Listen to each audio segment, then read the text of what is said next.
I don't know about you guys, but I'm pretty ready here. I'm ready. Let's get this party started. I'm ready. Oh, yes. Let's get this going. Always.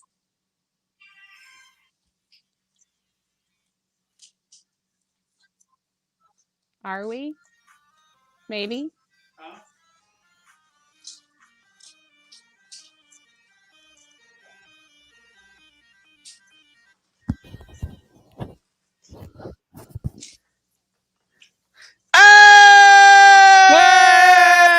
Hey! What's I know the happening? music kind of just disappeared right Hey! now. What's happening? Hey, Uh-oh. You young gotta folk take got new the... headphones. Yeah. No. No, No. he doesn't have Those new are headphones. old headphones. And yeah. Oh, this is the game stream. I jumped into a game stream. Yeah. Yes. No. No. It's Tuesday. It's the download. That's what we're It's the doing. right download. now. Oh, okay. Yeah. When do we start? Now. Now. Yeah, we already Hey! started. We're doing it now. It's live. Yeah, no, we're here. Sorry, guys. I just had a lot of feedback that was coming into my headphones just right now. And I had to figure it out. But ladies and gentlemen, That's called your I've brain. been gone for your a couple brain's weeks, and working now. you call me feedback after I've been gone. That's yeah, rude. no, that's exactly what you are. Ladies and gentlemen, it's Taco Tuesday. You know what that means. You are now watching and listening and experiencing distance nerding with the return of the John Mez 5000. Hey, And I didn't everybody. think that he was going to be on. So I'll Neither. do some stuff and you take Force's part in the intro, okay? It's okay because Jamez isn't dead. I told you guys all. But yes, guys, you are now experiencing distance nerding. Part of the Comic Con Radio podcast family, right? That's what I say. Yeah, I believe so. She's learning Kryptonian. It's Frey. He's a day-walking apprentice. It's Jamez 5000. he's avenging his turtle brothers. It's young Philippe. No, that's not it. No, damn it.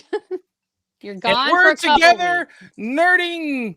Always. Togetherness of all nerding together. That's not right. I'm sorry, I was editing. Were we saying That sounds something? different.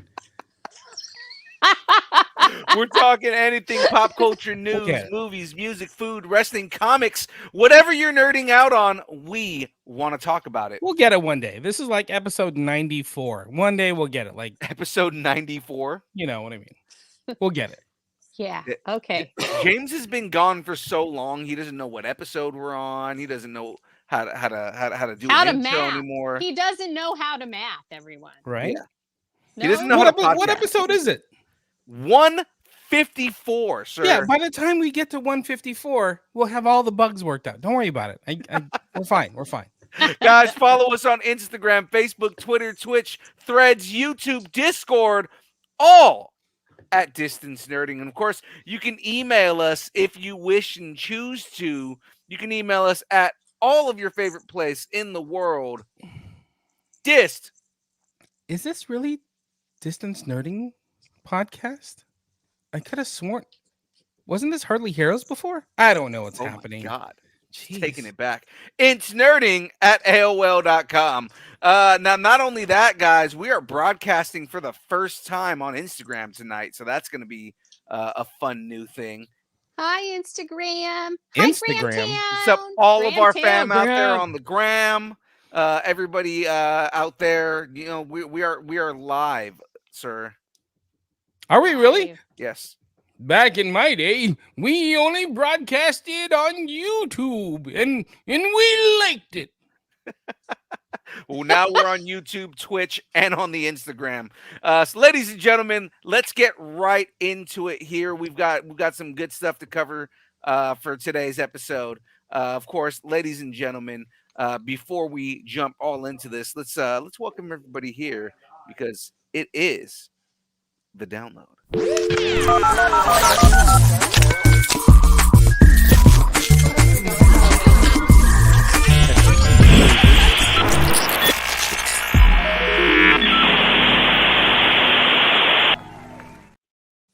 Did we get new graphics too? That's amazing. Those graphics were here last time. You were saying the same exact thing last time Really? you were on the Are you show, sure? James. Yeah. Well, they look great.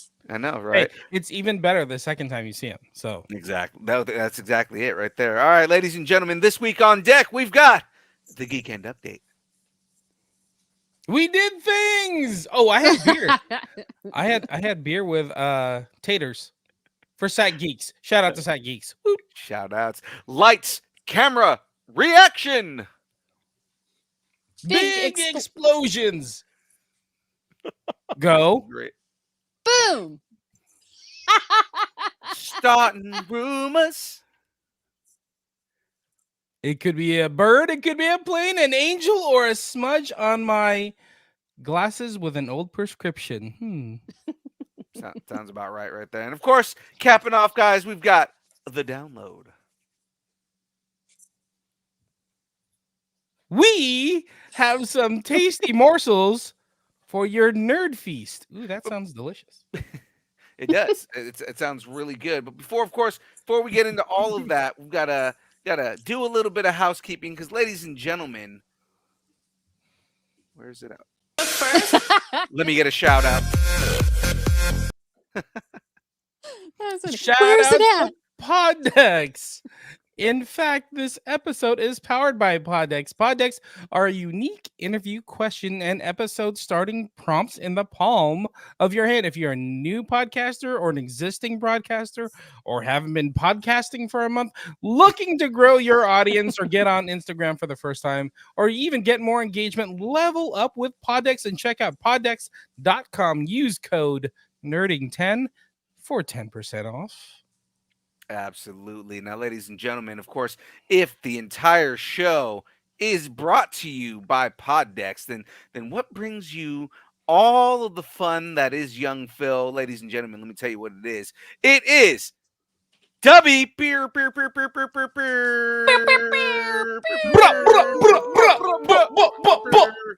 Ladies and gentlemen, yes, it is Dubby. Dubby's an emerging brand of energy drinks created to help focus, concentration, reaction time with no jitters or crash. Dubby contains no maltodextrin, no sugars, no fillers, no artificial colors or dyes. Now, guys, Dubby contains Neurofactor. It's a neurotropic derived from the coffee fruit. Neurofactor helps give your brain focus and clarity, while the 150 milligrams of caffeine and 3 essential B vitamins, that's right, I said 3 essential B vitamins, help you stay alert and energized. Find out more about Dubby at www.dubby.gg.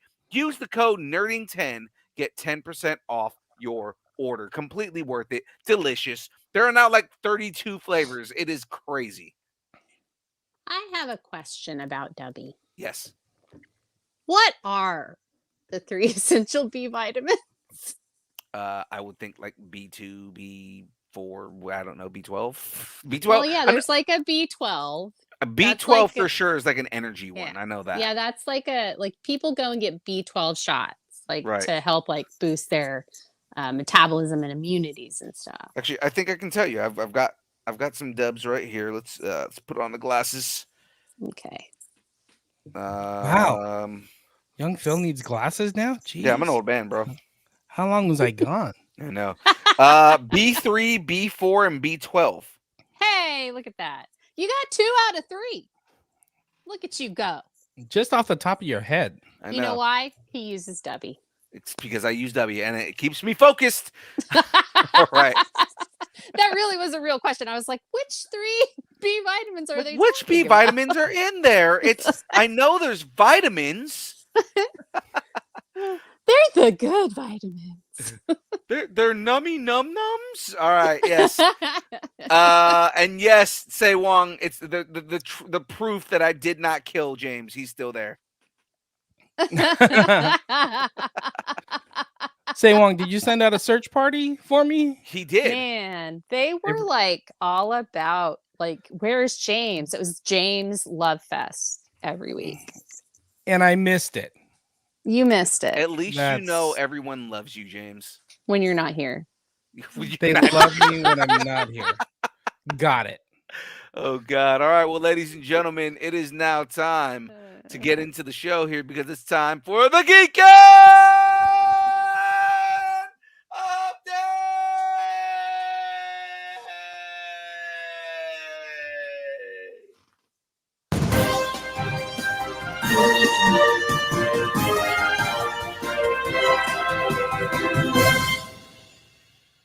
Geekend Update still has like 17 intros. I see. Yes. Got it. All right, Mhm. good. Well, I mean, if it ain't broke, Don't fix it. add more to it. Exactly. That's pretty good. That's pretty good. All right, Distance Nerding is on Comic Con Radio. Listen to Distance Nerding and our second show, A Comic Conversation, via comiccon-radio.com. Look for Distance Nerding podcast, especially this episode, and a new Comic Conversation each week at comiccon-radio/podcast. We'll pop it in the chat right now. And young Phil, didn't you meet we've this is so weird. We live in this age of like people are all over the globe and we only talk to them like remotely, but you actually got to hang out with some of the Comic-Con people, right? Down at the booth. Yeah. No, I finally actually met Galaxy. Nice. Oh, awesome. Yeah. So we met the infamous Galaxy. From Comic-Con Radio. From Comic-Con Radio, the guy who runs Comic-Con Radio. And that was fun. He's actually a pretty cool dude, man. They had Did four he booths. mention me? Did he like say anything about me? He was like, "Where's that Frey girl chick? She's like the one that she carries your entire show." Whatever. He's I like, wanna be holla like, at my Frey. no. Holla at Frey. Holla. Okay, it sounds like you guys are like turkeys that are stroking out, so I need you to stop. Holla. I mean, definitely stroking. All right, so ladies and gentlemen,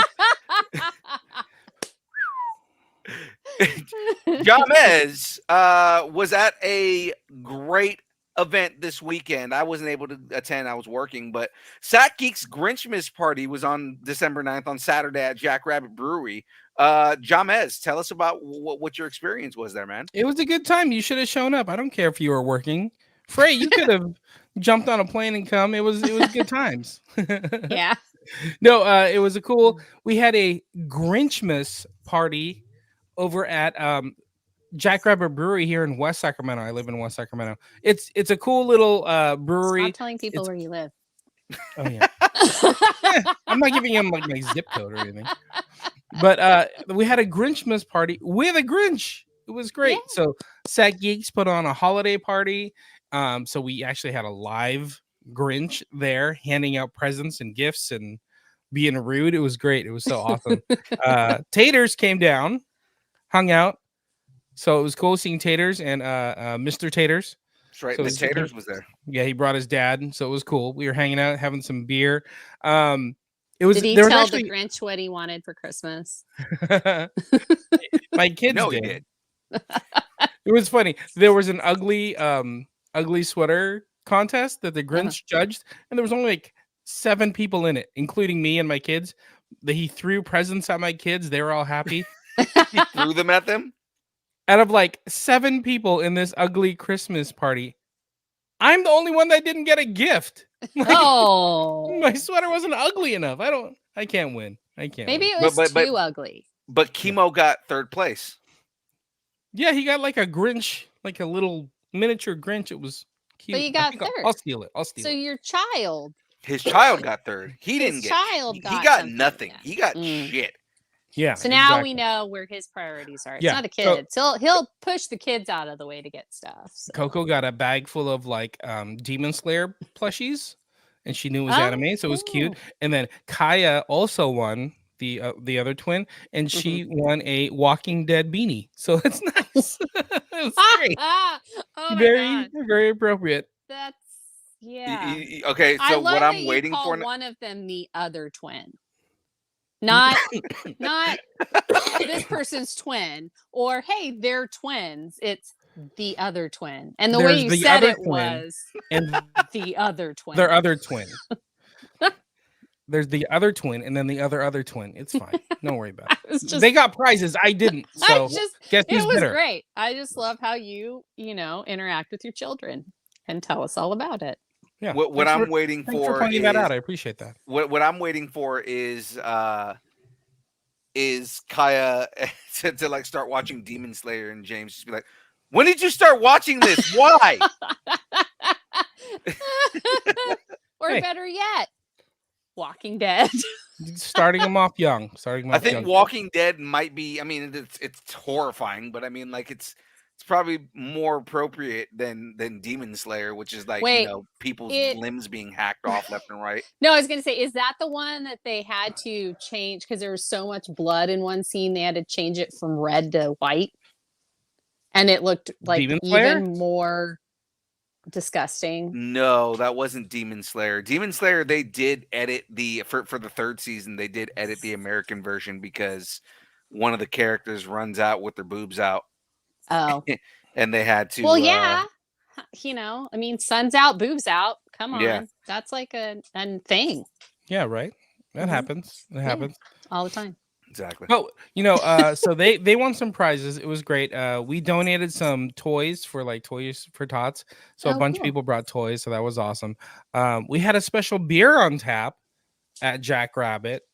So it Oh, was cool that's because neat. all the proceeds went back towards Sack Geek. So that's pretty cool of Jack Rabbit. Shout out to Jack Rabbit.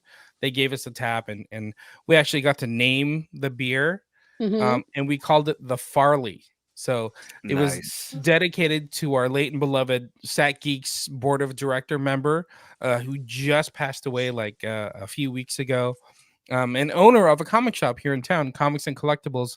Shout out to Gene Farley. Yeah, we dedicated it to him, and people were buying the beer, so it was great.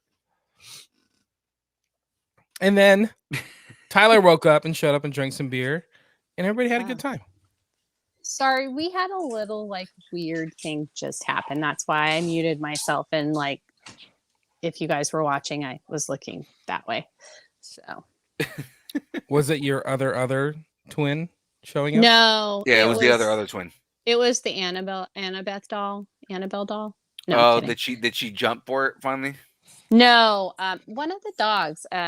So weirdly enough, Please tell me that one of the earlier- dogs tries to eat that thing because that's appropriate. no, actually, Gal loves them both and likes to cuddle on their laps. So I don't think they're possessed. Or if they are possessed, they're possessed by something good. I don't know, or something that likes corgis, whatever.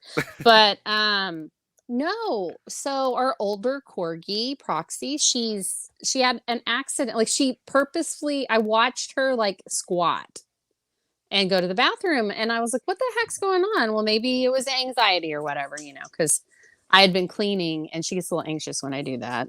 And who knows why? Probably because it's all her hair. But and then she just came in again from outside. We let her out. She just came in again and did it again in a different room, but in eyesight of me. So I don't know what's going on. So she's back outside. She's trying to tell you something, and it might be that doll scares the crap out of everybody. So just walk back in. Wait. Oh, doll's Wait. still there. Oh, geez. Which one? 100% exactly what This she's one? doing. That This doll? exact one. Or the one that's actually supposed to be like Annabelle. This one's was the not- original Annabelle. The movie has it as a That one's not as scary. porcelain doll. What are you doing with it? I'm tying her Oh, her little pinafore thing. She's like That's- Raggedy Ann. yeah. yeah, the other one's freakier. This Raggedy Ann doll is older than both of you. Really? All right. Yes. Say hi to your mother for me. How do your mother for me? All right, we need to move on. Stack Anime January 5th through the 7th, 2024. 2024, that's crazy. It's I crazy that believe we're like it. that close. Like we're within 2 weeks of a new year. I know. Oh, and by the way, your Christmas gifts will not be there at Christmas. So I'm just letting you know. It's fine. It's okay. You'll get them. Is it coconut oil? Is it like a whole thing of coconut oil? Yes, doing all the Christmas gifts? coconut oil. No, I was making you guys hats. I'm making Because you I'm a hat Jewish, too. so I need a few Since more. Hanukkah? when? One. I don't know. James just converted. And he was just like, yeah, no. I Wait, convert- because you realize that it lasts for 8 days? And you get 8 gifts. And then you convert. Technically, no. And then you convert So- back. Kids can get up to 8 gifts, but they're all little tiny gifts that Mhm. are supposed to be useful over the year. Right. Aren't they like mostly handmade too? So it's like, Some of them are. Yeah, some people are. I mean, there are people that are Jewish that actually get really big into the gifts. But for the most part, it's not supposed to be as big of a deal. I've actually celebrated Hanukkah before, so. Good for you. And Christmas and Hanukkah, we did one together and called it Christonica because we didn't like Chrismukkah because that was weird. yeah, Chris But- Mook is weird. I Hanukkah, don't oh like Hanukkah, come light my menorah. Sack Anime is coming January 5th through 7th. Actors from Power Rangers Dino, voice actors from Attack on Titan, Hell of a Boss, My Hero Academia, Demon Slayer, Genshin Impact, Hunter x Hunter, One Piece, Street Fighter, and more will be there. Wait, so now you Oh can my take your God. kids to see Demon Slayer. Yeah, there you go. See, it's all connecting. It's Good all call. I love it. connecting. It's Okay, go ahead. all connecting. Our friend and guest of the show, Brennan McKinney, will be there. He's an artist on ElfQuest, Harley Quinn the series, Scooby Doo, and more. So I'll have to say what's up to him. Go check it out. But then there's some big name voice actors coming. There's going to be Jenny Kwan from Avatar and Street Fighter and Demon Slayer, Tara Platt from Naruto, John DiMaggio, Yes. will be in My your boy town. John DiMaggio. Oh man, I love him so much. Johnny D. From the Futurama, and Christopher Sabat Chris Sabat. Oh man. from One Piece, My Hero Academia, and Dragon, Dragon Ball. Ball. He plays like- Z. He plays like Not every Dragon Ball character on X. Dragon Ball Z. Dragon Ball Z. Is it Dragon Ball Zoro? Yeah. I'm kidding. so- I know what Dragon Ball Z is. I was kidding. Oh, I forgot to grab the link. Let me go find the link, and then you guys keep talking. Let's go drink some beer. That's what I'm saying. Let's do it. Let's do it. Absolutely. Here, okay. All right, Popping. guys. Go ahead. Keep going. I was gonna say, guys, that is it for the Geek End update. Let's get right into this. It's time For for the some- introduction to the show. Basically. time for the introduction to the show. Exactly. Let's get into this, guys. It's time for some lights, camera, reaction. Quiet on the set. Can we please have quiet on the set? Oh, that's the old one. That's fine. Yeah. Because our graphics department still hasn't gotten us the new one yet. Graphics department. Well, See, get into- some things don't change. And we need you here because obviously you need to put a fire under their ass to get this done. exactly, mhm. 100%. So let's get into this first trailer. Let's get an introduction here. What trailer we got up first? Mr. and Mrs. Smith season 1. And that's all I'm going to tell you. All right. Well, did you guys watch the movie right back in 2001? I think it was. Yeah, the Angelina Jolie and Brad Pitt. Oh my God, let me cheat on Jennifer Aniston. And then later we'll get married and then adopt all these children. And then later I'm just going to go ahead and divorce you anyway. And Right. then you're going to look like you've had tons of plastic surgery, but you really haven't because you just really lost a lot of weight and your kids are going to be screwed up for the rest of their lives. Yes, I do remember that movie. What is it? Interesting plot. I God, don't remember that wasn't plot at all. Yeah, I don't remember that part of the movie at all. I'm just noticing this now on the picture before we watch the trailer, but Donald Glover's triceps are massive. Right? Oh my God. He is so like, I've always thought of him as adorable Donald Glover, and I loved him on Community, and I feel like he's like this cute little kid. You know, that's how I've thought of him. This trailer changes that. Well, let's get into the trailer, guys. Let's take a look here. Say Wong said, Yeah, And yeah, it's got like all that. I think there's going to be comedy in it just because it's like, you know, It's they're just Donald Glover. the absurded. Yeah. it's Donald Glover. Anything that Donald Glover writes is going to have comedy in it. And Oh, I mean, yeah. you know, it looks good. I mean, it doesn't look like they're. I mean, you know, it looks like an original story, which I like the idea of that. Eric's in the chat freaking out that James is back. "What up, Eric? Did you get to hang out with Eric? Did you get to see Eric? And I LA did Comic actually. Con? We did actually get to see Eric in LA. We hung out with him and Nice. we hung out with a whole bunch of people out there. Did you kiss him on the mouth? Yes, absolutely. did. Good. Several Good. times. That is the only way that You Yeah. hang didn't out. see you didn't see the Instagram lives of them making out. It Yeah. was kind of disgusting at one point. Ugh. It went on for hours. It's so weird. It was, and So just weird. like, I mean, I don't know how you guys got the cameras Yeah. that close and Yeah. in your mouths. Yeah. That was the weirdest Like, go do thing. an interview, you know? Like, Yeah. why? Why do it? It was like Gene Simmons swallowed a camera and then regurgitated into one of your mouths. So yummy. 17 so times. yummy. Yummy. It was so good. All right, so Eric's face tastes amazing. Mr. You're all just jealous.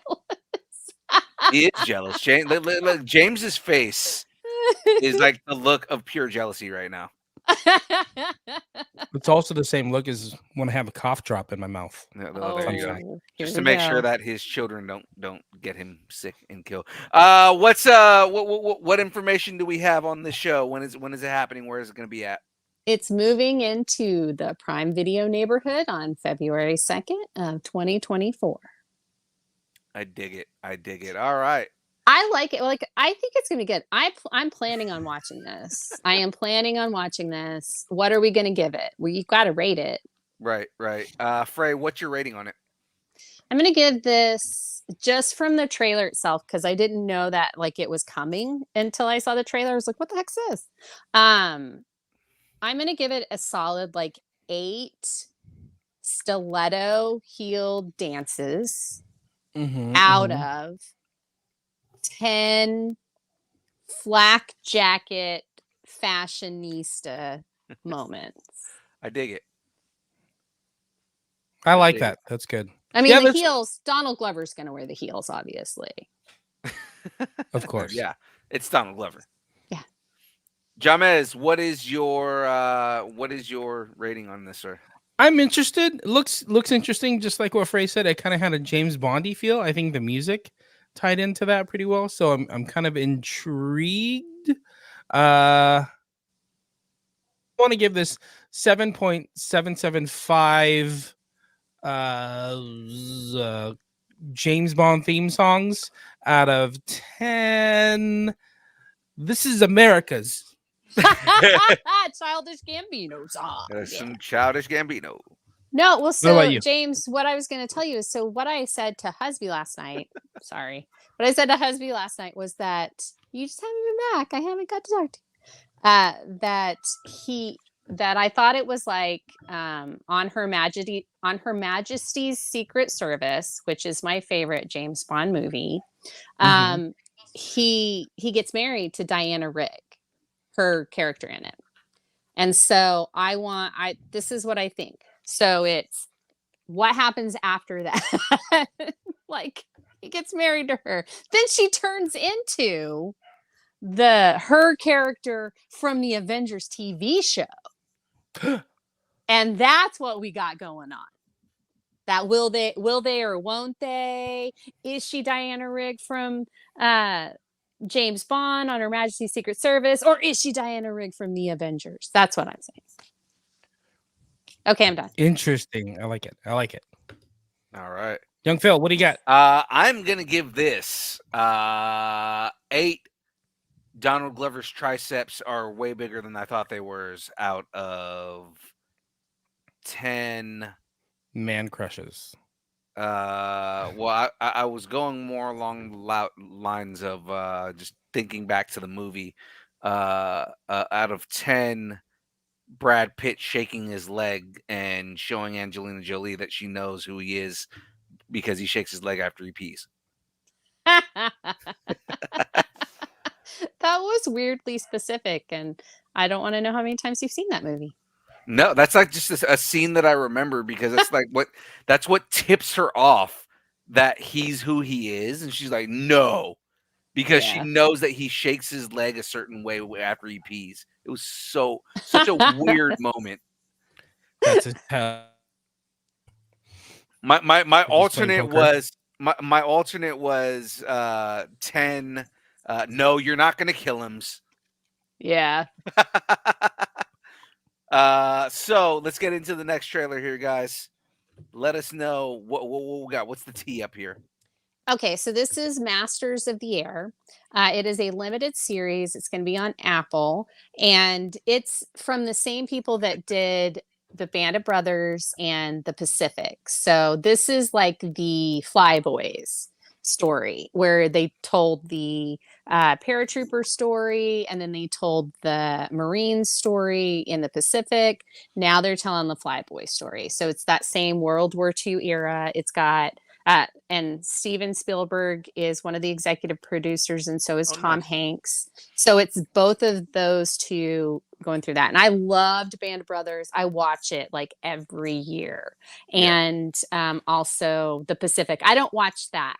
I watched it once. That was all I could stomach. And it was really good and real. So I'm hoping that we get some of that from Masters of the Air, but it's got Elvis himself in it, Austin Butler. It's also got it's got a lot of people in it and a lot of Brits in it. Like a lot of British. I was like, I know that British actor. I know. So, and I don't know if they're all playing Americans or what. So, but yeah, that's it. All right. Airborne. So and again, it is I'll ask after. Let's watch the Okay. trailer.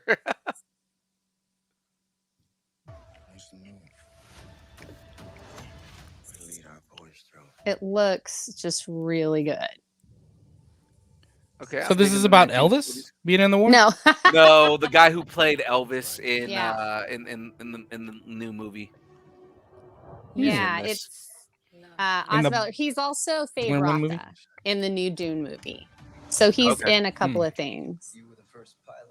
But yeah, this is Oh. the guy that guy, he's the one that was the brother of Eddie Redmayne's character in Magical Beasts and Where to Find Them. Oh, Or okay, Fantastical Beasts and Where to Find Them. He Yeah, plays yeah. his older brother. So in that. So yeah, there's gonna be some like familiar faces in it, but I assume there's probably gonna be some like no names in it too that we haven't ever seen before. Because think they I do saw- really good job on that. I think I saw that guy that played the Joker in the Batman. What's his He name? is in it Barry- too. Paul Barry Dano. Paul Keogh. Dano. Oh, Barry Kogi. That's right. Barry Kogi. Kogi, yeah, Kogi. Yeah, he's in this too. He's everywhere. Like He's in all kinds of everything stuff right right now. Yeah. Saltburn, I hear he's in that. I hear he's amazing yeah. in it. This, which I mean, seriously, if somebody went, hey, the people that are doing Band of Brothers, they're doing a show and they'd like you to be in it, I'd be like, yeah, where do I freaking sign? You know, I don't care if I'm in one episode or just one scene, Right. because you know that this stuff's gonna last because it's gonna be so well done. And it's yeah, I had his name wrong. It's Barry Keoghan. Keegan, that's it, Keegan. Yeah.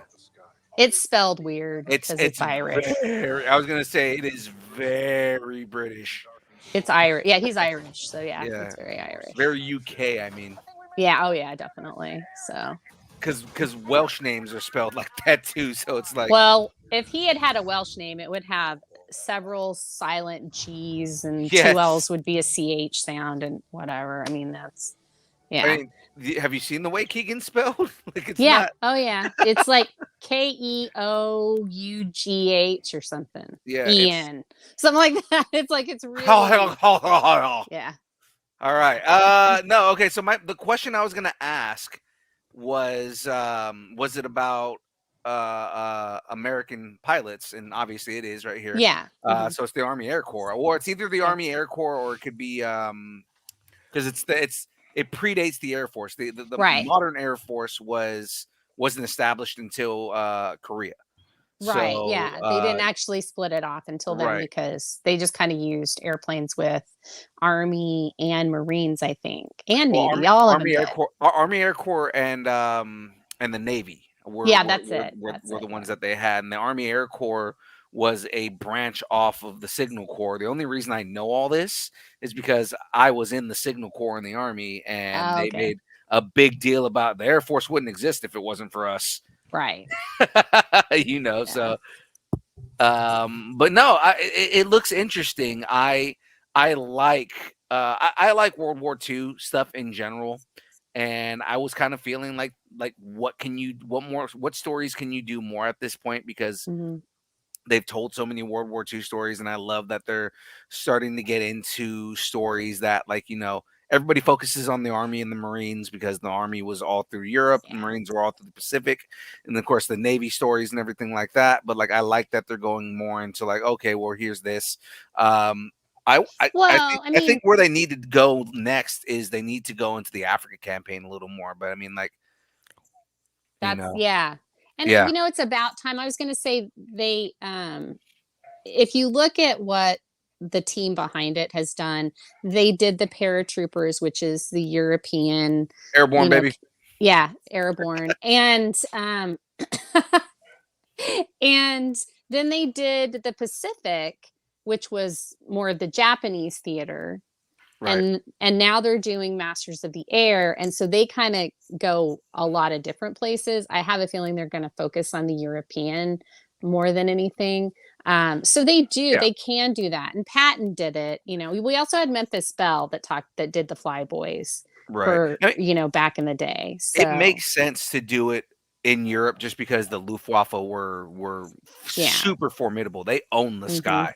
You know, like we barely got past them. So I mean, like them, and then of course in the Pacific, the Zero fighters were like the fastest plane in the air. So I mean, like, Yeah. you know, that's what's good about doing stories about Army air stuff, is that we were the underdogs in every engagement in the air, and we still won. Mhm. Because Yeah. we had superior pilots, Hmm. because the P-50 Mustang was actually not that good of a plane by comparison. So we're gonna get in. I'll get into that kind of stuff. Let's get into ratings on this, guys. Frey, what is your rating on this show?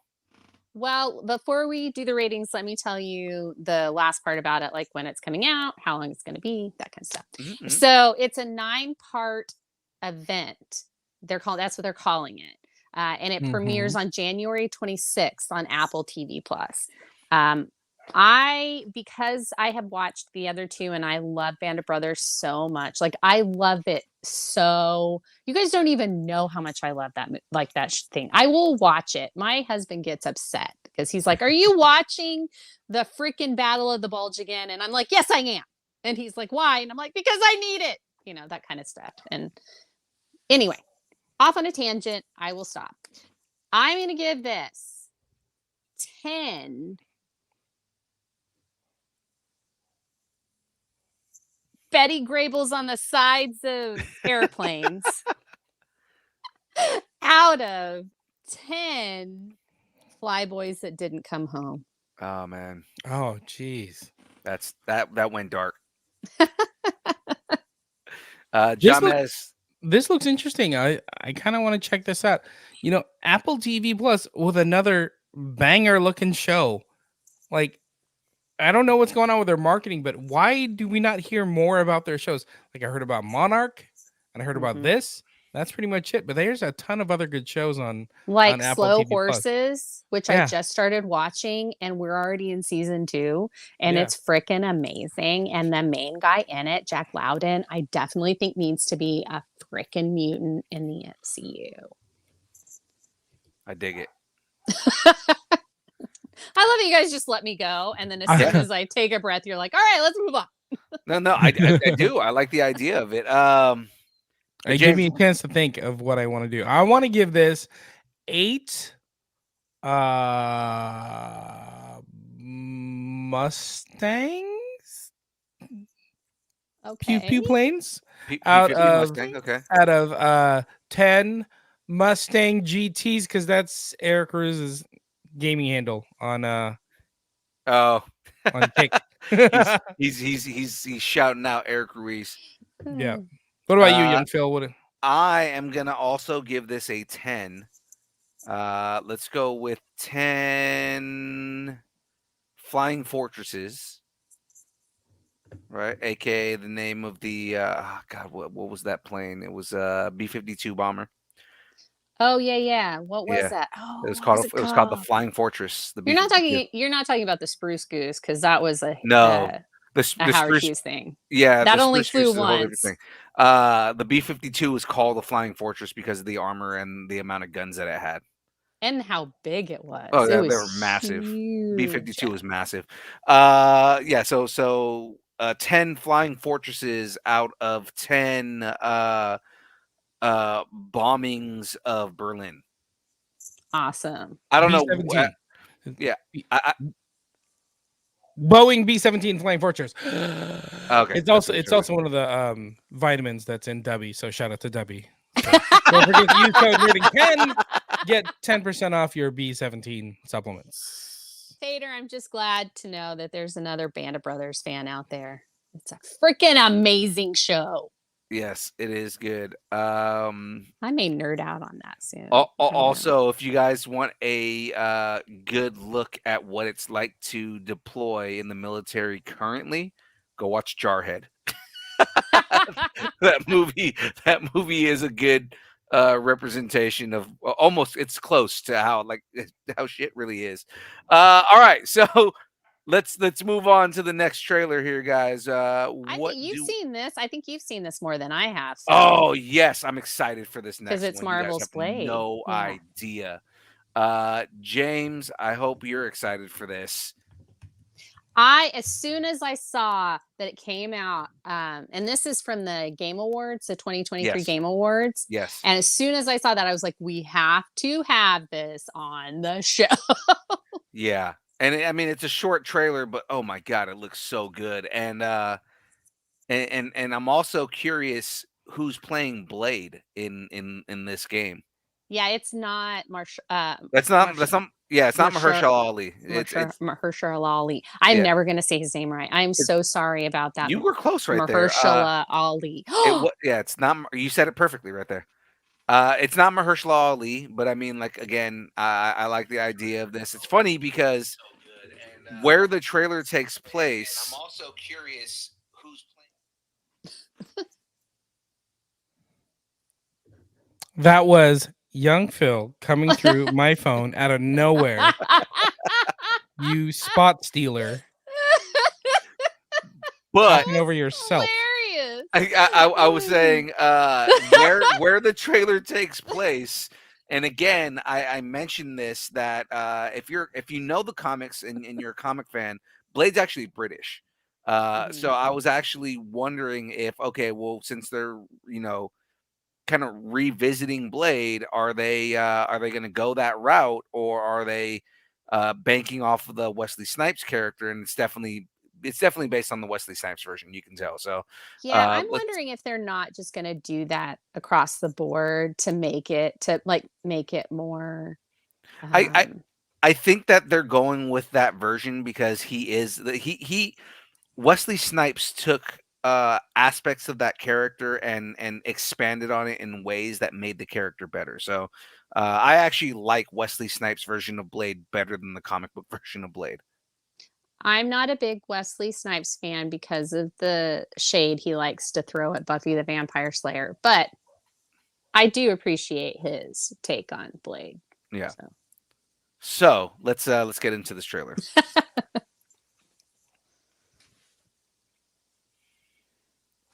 It looks cool. It does. And it's just a Marvel logo. Oh, Bethesda. Bethesda. The studio that brought you Dishonored and Deathloop, which are both games that are amazing as far as like gunplay and swordplay. So jumping right into this, I love the idea of it's in France. Yeah, it's Right. Paris. This whole thing Mhm. is in Paris, right? He's getting a haircut. But then when you go into this, the cross, like there's a lot of cross imagery in this. And I think part of that is also culturally in Paris, but also indication of like you're around like vampires. You're in a world full of vampires. Mhm. This guy cut himself with his razor blade. And it seems like he's freaking out because he knows Blade is a vampire, right? Yeah. Relax, man. And he's he's just like, and then he says like, Relax, yeah, I don't bite. I don't bite. I was like, that's awesome. Kind of like the cell shading when the light turned red was kind of cool. Uh-huh. Mhm. But then you see Blade's fang. Yeah. That He was just- it? Just a No, little- no, right Yeah. here. This is the best part. Again, Yeah. it's short, but the thing is the whole idea is you're getting the feeling of what the game is going to be. It was in this announced trailer, kind of how that Wolverine announced trailer that came out a couple years ago. Yeah. Where it was just Wolverine sitting at a bar and this guy's trying to start a fight with him, and then he just schnickets. If you know the comic books, Snicked. he snicks his claws, and it ends right there, right? So I mean, Yeah. it's kind of the same thing. Like you got that iconic look of Blade, with his back to the camera, popping the sword, and it ends right there. So it's like It's that iconic, like his head turned the opposite way that the blade's coming out. And like that's so iconic, Blade. right. So right. iconic, Blade. I loved it. You know, I Mhm. thought this trailer was a good announced trailer. I can't wait to see what the gameplay trailer is going to look like. I just don't want it. I want it to be more Batman, like Mhm. Arkham Asylum, than it being like, you know, did you guys ever play Marvel Legends back in the day? Yeah. Yes. I did. You No. know, so I That would was too rather freaking short, and Yeah. all the like little like mission things were weird. I don't know. I liked it, but I didn't like it. It was just odd. I didn't like the almost like semi top down, you know, because it wasn't even third person. It's just kind of like, you know, it's the character running around the screen. Like I don't Yeah. want that. I Yeah. definitely want it to be a third person game, like shooter style game, right? Like Mhm. third person over the shoulder. But at the same time, I want the gunplay and the sword play, like the weapon mechanics to be more fluid, kind of like, Mhm. you know, like if they were to use something like the Nemesis engine, or if they were to do something like Oh, how okay. Arkham Yeah, Asylum yeah. has Is the it multi fight thing. but they don't use the Unreal, do they? Arkham doesn't? Arkham doesn't use Unreal. No, Arkham has Yeah, its own thing. I didn't think they did. I was like, I don't think they use the Unreal Engine, do they? Yeah. Yeah, So yeah. yeah. Okay, cool. So it'll be interesting. Frey, what is your rating on this? Okay, well, so before we get to that, no release date yet, because obviously this is just an announcement thing. So you may want to postpone any trips to Paris for the foreseeable future. Yeah, because But Blade yeah, might show up and kill everybody. exactly. If Blade's there are probably vampires there. So, you know, if you see Blade, run the other way and get completely out of that city or state or country. Okay. But I'm going to say I probably won't play this game. Like not because I'll get the game and I'll probably play it a little, but chances are Husby will play it or Shadu will play it, Right. and I won't play it. But I'm gonna give this. I loved this. I thought this was so cool. I did not expect it at all. I'm not in the gaming sphere really that much, and I just thought it was really fun. It was fun, and it was like a really good introduction. And I loved the color blocking that they did in it, and just that whole thing. The aesthetic was beautiful. So I'm going to give it 10 blades because he does have blades out of 10. I don't bite. James, what is your rating on this, sir? Your mic's off. I turned my mic off because I'm a podcaster.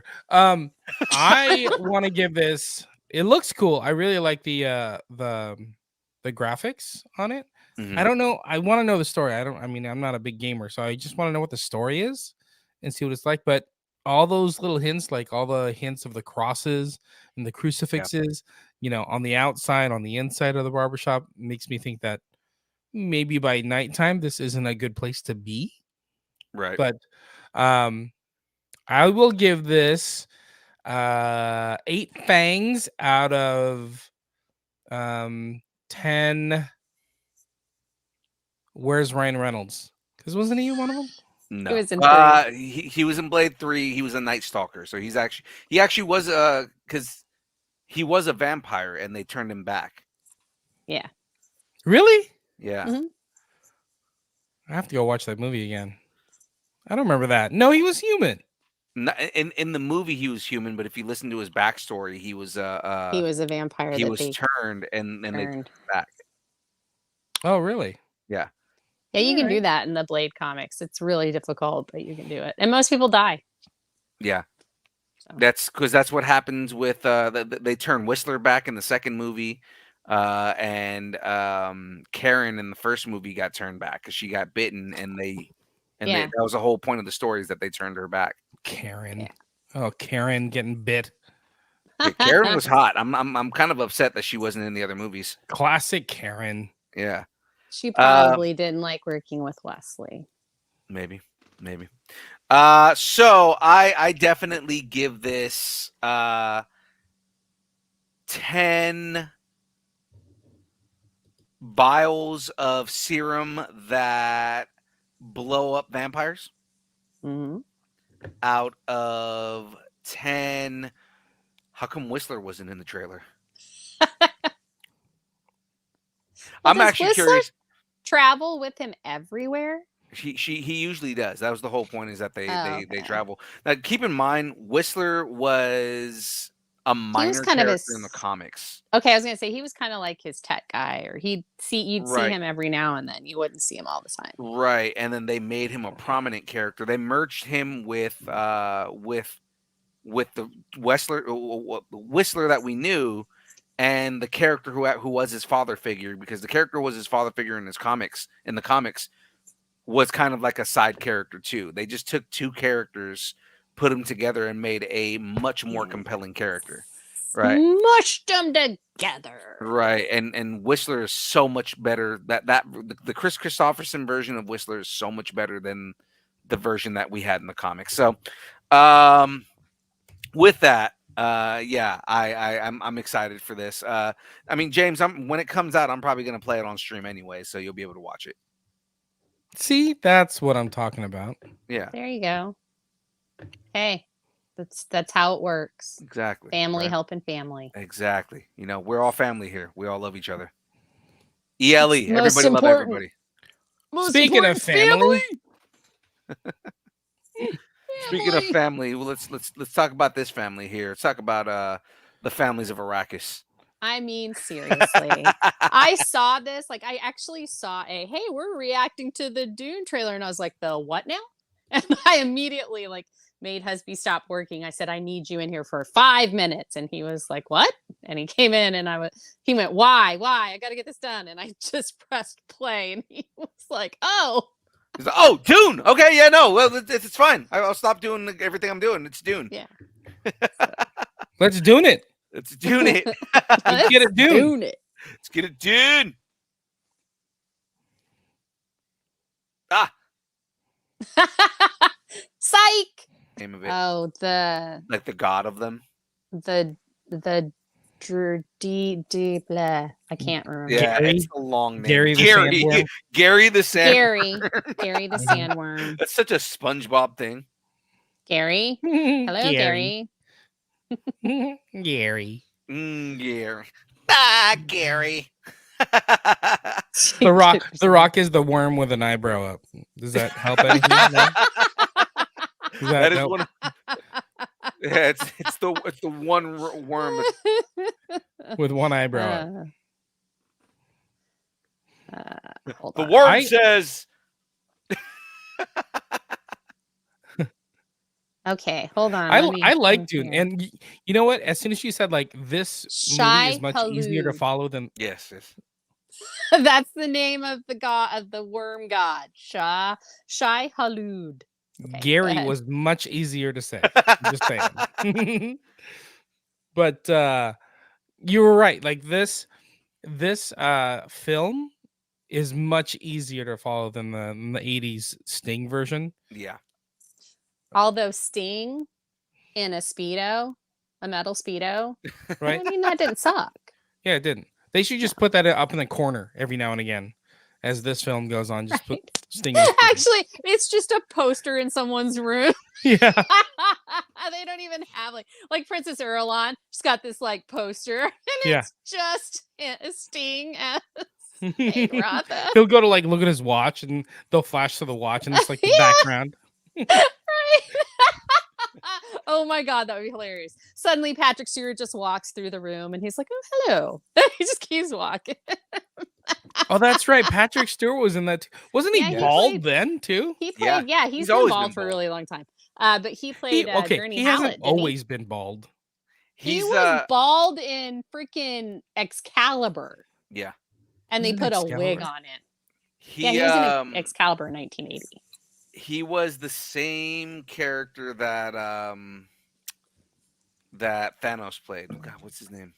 Josh Brolin, Josh Brolin. He was Josh Brolin's character. right? Gunny Halleck. Yeah.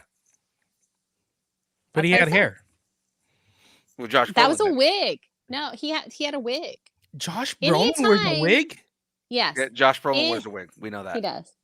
Actually, Josh Brolin has in the past worn wigs, and I think that in this movie he wears hair extensions. I don't know. Actually, I think he did grow his hair out because he Jo- grew his hair out for that Western thing he did. Oh God, that movie was so good. So The Western thing? Yeah, that- He was in Jonah Hex? well, he was in Jonah Hex. he was a in long Jonah time ago. Hex too. But That no. was awesome. Oh my God, goodness. what was the movie? It was about a hole. There was a hole in the. It wasn't a movie. It was a TV series. It was on That's Apple, called- wasn't it? That's called Tremors. No. Also had worms with the It rock. also as had an eyebrow. worms, graboids. This is fun. I like being able to go on tangents. I'm gonna do this more often. I know, right? Well, guys, We can't all do it. Somebody has to not do it and Just keep us chaos. on task. Frey, Yeah, what is I'm what is getting the into this. information on this on Dune 2? When can we expect Dune 2? It is breaking through the sand on March 1st, 2024. Awesome. Well, Frey, what And is I'm your rating? we already have plans to go see it on February 29th. We have a show. We have a major show on February 29th. But I'm not going to announce that just yet. Well, I would go see it early. Like we'd go see it a matinee on the day that it comes out, like on that Thursday before. So, and also leap day celebrations. Come on, everybody. Only Exactly. happens every 4 years. Frey, what is your rating on this trailer for Dune 2? Gosh, I hate this, but I'm just going to give this a 10. I'm going to give this Yeah. 10 Shai Halud. I did look it up. I definitely needed to use it. Out of Zendaya. There you go. Jamez. Is that three? Well, yeah, 3 of them. 3 Zendayas. I give this 9 rock worms with the eyebrow out of 10 Josh Brolin wigs. There you go. Josh Brolin wigs. How about you, young Phil? do you got? I also give this 10 non-appearances of Sting out of 10 rideable sandworms. Stayone gives it 9 naked Baron Harkonnen. out of 10. I like that one. That was good. Baron Harkonnen. Oh God, nobody wants to see you naked, Baron. Who's Baron Harkonnen in this? He's a Skarsgård, isn't he? It's Oh, Skarsgård. Stellan. The dad. The dad. Yeah. of Skarsgård. Stellan It's Skarsgård, yeah. it's the big. I mean, Stellan Yeah. Skarsgård is not actually fat, but the character is the Right. fat dude Yeah. covered in oil. I mean, you know, if So gross. if they want to do that, hey, we're not going to shame anyone. That's not what we're about here. We're Ugh. nerd positive here. It's Yeah. still gross. You know what? I have to look away at all of those horrible horror scenes. Maybe you should look away. I was gonna say just nudity in kidding, public sometimes. I'm is like, just I'm not, so kidding. I'm Yeah. so kidding. especially when you're like you look like a human Jabba the Hutt. It's Oh not my a thing. God. It's not I a think it's funny you said that because he's in freaking Andor yeah. and plays like the like opposite of Jabba the Hutt, but hilariously that I'm like picturing him as Jabba the Hutt now. So I'm like, oh my Because God. it's like it's nothing against people who are living a bigger body. It's more just that he's gross.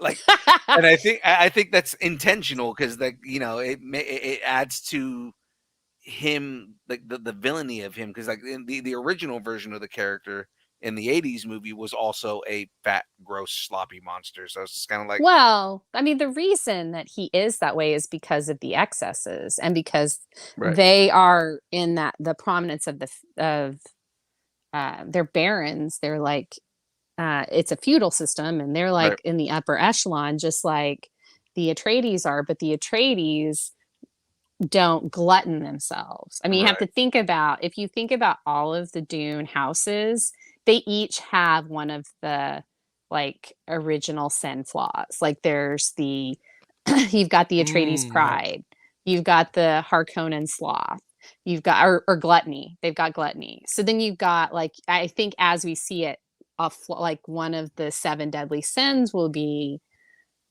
for each one. They all have a sin Ooh, that they have to get over. Look at you. And the Benny Jesuit, instead of trying to make those houses better, they've kind of coddled them in each way to help keep these sins going. And that's why Paul has the sight that he can see all of that. And then he can open his patriarchal and his matriarchal past. And so he's going to see all of it. And he's going to see all the machinations. And that's what drives him crazy. And that's why he becomes God Emperor. And it's a big thing. This is after one book, guys. I haven't even read Dune Messiah yet. Yeah. I just kept thinking that Baron Harkonnen, he probably got gout, and just wondering what if the spice helps his gout, and that's why he's like, I need the spice. Well, he has those like things, like he doesn't actually walk; he just floats. Yeah, because because he hurts. can't actually like put. Yeah, it's crazy. I'm like, what the heck? Like how? But it makes sense. Like if you look at it from the 7 deadly sins, you'll see. And like you have to like war itself it's apocalyptic stuff, guys. Oh yeah, I'm just it's telling deep, you. deep. Nuts. Well, all right, guys, it is time to get into the next portion of the show because, guys, it's time to start some rumors. Woohoo! I don't know where to get it.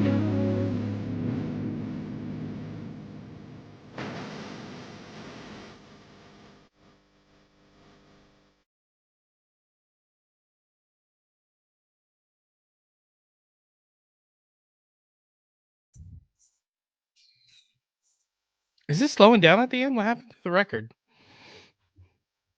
What? Who want to go? Who want to go? I mean, I'll obviously take. No, I'm I not think- talking to you. I'm talking to Frey. Look up in the sky. It's a bird. It's a plane. Or is it an angel on your left? On your left. A piece of promo art has been shared by Total Film for Deadpool 3, and the art teases an appearance from another X-Men character. The art features Deadpool, Ryan Reynolds, and Wolverine, played by Hugh Jackman, in the city, and it appears that flying above them is a winged hero flying across the sun. Some fans believe that this most likely will be Archangel, aka Warren Worthington, but maybe there's also a chance that it could be Sam Wilson, Captain America. Will we be getting Archangel or Captain America in Deadpool 3? What do you guys think? Tacos on the table. I think we're gonna get Angel, not Archangel.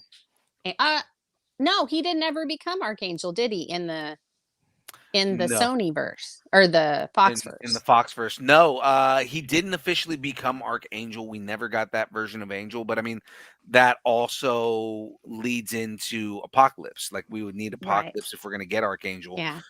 Unless So- we get the because there's a rumor that there's going to be, and we've been talking about this multiple times, but if we get Mr. Sinister, then that could be a reason to bring Archangel into it as well. Yeah, I just think Mm. they're probably going to do Angel instead Mhm. because we did see Angel, and I'm hoping Ben Foster still plays him because I thought he was kind of a good pick back then. I don't know, he might be too old for it now. Anyway, I just think that'd be kind of fun. I don't know if they're going to introduce any of the like the big MCU guys yet. Mm-mm. I don't see that. I see it closer. I think we would get Archangel before we'd get Sam's Captain America. Now we could get a Steve Rogers Captain America, and that because Chris Evans and Ryan Reynolds are chummy, he might be able to get him to do a cameo or something. But I think we're probably going to get Angel. They may do like a weird Archangel costume for him and then just immediately kill him or something. I don't know. Yeah. But I think that's what it is. And the closer we get to this and more stuff that comes out, it's totally going to be Deadpool kills the Foxverse or whatever. Oh yeah, and we know Yeah. that's exactly what it's Yeah. going to be. My tacos are on the table that it's Angel. Yeah. And the reason is because I just double looked at the picture, like I kind of just like zoomed in on it right now, and the Mhm. wings don't look like Sam's wings. They're too long. They're too long and too thin Yeah. Mhm. I because agree. Sam's wings are a little bit wider. They're a little bit shorter. A little bit wider now, a little Yeah. bit shorter now. I'm sorry. Like looking at it right there, I think it's going to be Angel. I think that makes a lot more sense, especially because they're going more into, killing the X-Men universes and things like that. Mhm. We know there's going to be a crap ton of cameos from different X-Men characters. Mhm. I mean, we've already got Kelsey Grammer in the universe now at this point. I Mhm. mean, different universe, but I mean, we've seen Beast. So we know that is a thing. I think it makes sense for it to be Angel, considering that Ryan is bringing in so many X-Men characters. Yeah, and I mean, I don't know, like because we got Beast there, and that was what X2. That was the theme, was the X2 theme. Right. I'm wondering if that's not about right where the X-Men 97 cartoon is, and if they might be using that as a jumping off point to how the mutants really get into the world. So I don't know, but I'm excited regardless. Same. James, what do you think? What's on your I'm mind on this? here to throw your tacos on the ground because my tacos are on the table for it's gonna be Sam Wilson. Come on, you guys. Having Sam Wilson as a cameo in this movie would be an easy get for Deadpool and for introing him into the MCU. Look at him. It looks like they're on the run, like hiding. Sam Wilson is up in the air searching. If you look at the buildings, there's like little people standing on top, like they're looking for people, like they're looking for Deadpool. Come on, it's Sam Wilson. He's working. he's looking for Deadpool. I don't know, Okay. man. Again, just because I don't think that they're gonna put Sam Wilson into this. I honestly think it's gonna be Angel, man. I think it makes more sense to be Angel. What if like it lands and you're like, oh, it is Captain America, but it's like the Chris Evans version with wings. You're like, wait, what universe are we in?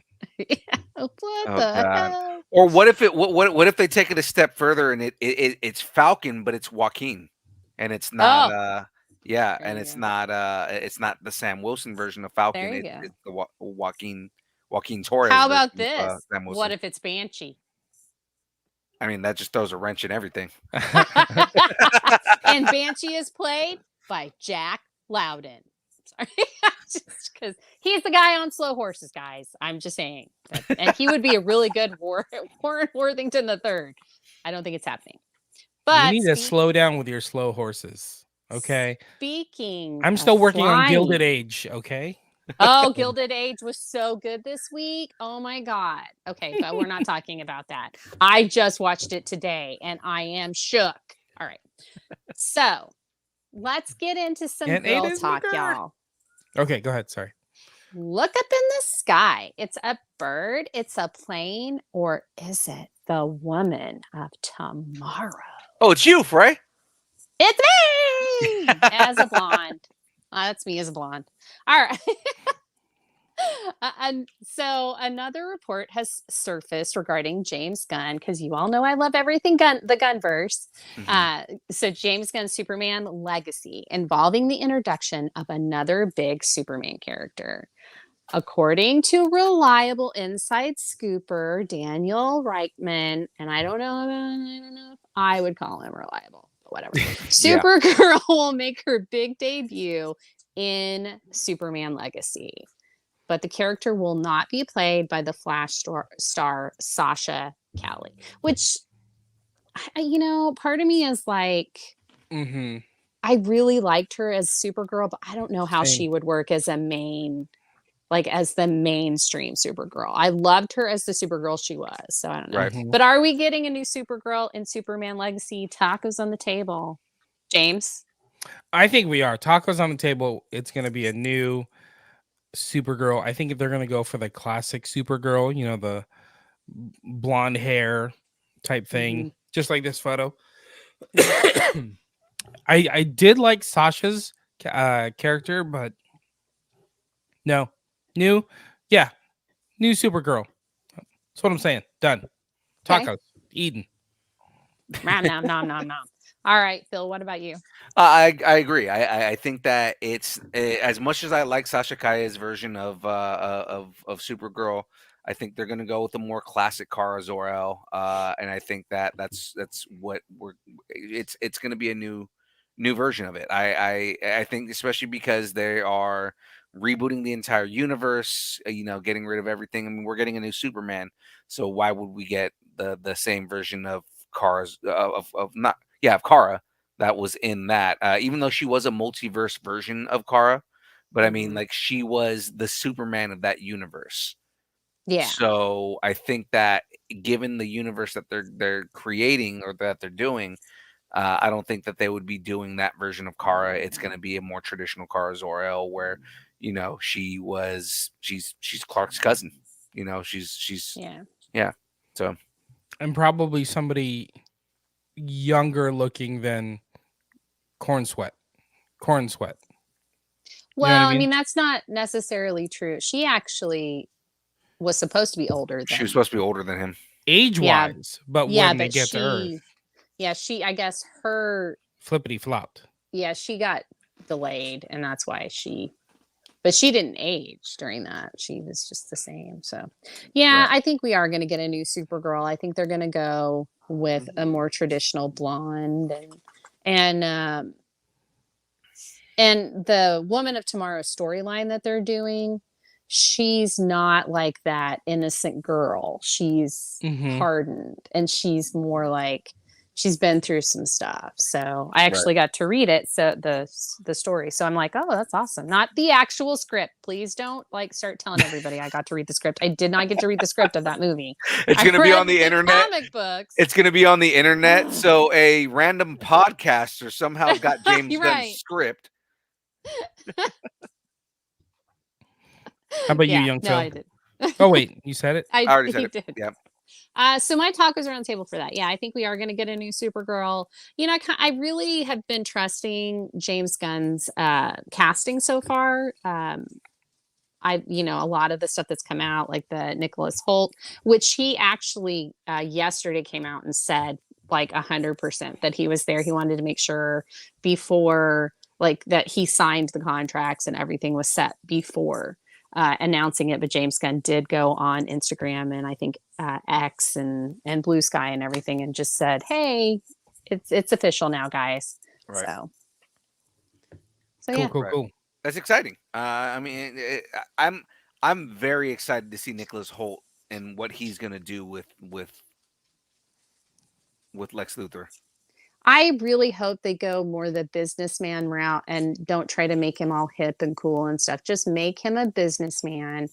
Go back to that whole robber baron businessman cutthroat thing. But make him that really charming guy, that charming person that can talk you into just about anything if you really let him. I want the Luthor for president version. I want the cutthroat, you know, uh, uh, LexCorp businessman, because I feel like if you go with that version of Lex Luthor, then we get the version of Lex Luthor that's basically Iron Man later on, right? We get that version Yeah. of, you get that ruthlessness, and then plus you can start telling the stories of when Lex becomes president and that Mhm. rivalry between him and Superman. Like I think there's a lot of storytelling in doing that. I think Gunn is smart enough to do it that way. So Well, and Gunn really likes the 80s to 90s version of a lot of the characters. Like he was talking about Maxwell Lord. And he was talking about how he's not a villain. I think that's reductive if you say he's a villain. And it's true. Like when he first came out, he wasn't a villain. He was basically like the business side of the Justice League. He came out in JLA. I think it was Keith Giffen was part of it. Keith Giffen Jr. I don't know. JD DeMatteis, I think, wrote it. I don't know. Anyway, that's just off the top of my head, guys. So it may not be right. Don't quote me on it. But yeah, so they were talking about how Maxwell Lord, and that's when I met him. That's when I first met Maxwell Lord, and I thought, oh my god, this guy's awesome. I do really like Maxwell Lord. I've really always liked him, and I really liked the way he went out because Wonder Woman rules. You know what else you'll like? You like living planets because look up in the sky. It's a bird. It's a plane. It's a living planet.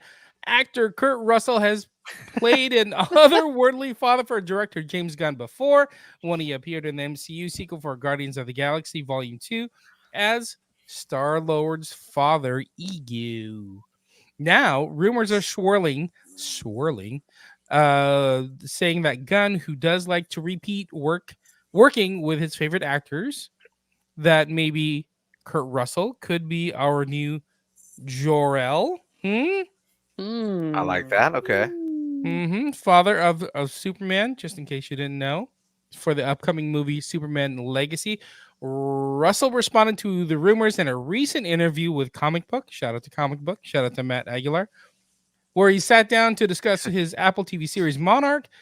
He said, "You know what? We don't know a lot about Jor-El. Maybe there's a version. I never heard this, so I don't know. James Gunn was a blast to work with, though, so you never know." Okay, so he kind of put interest out there. Yeah, he kind of dodged the actual question. But what do you think? Are we jumping on the Pork Chop Express and going full Big Trouble in Little China?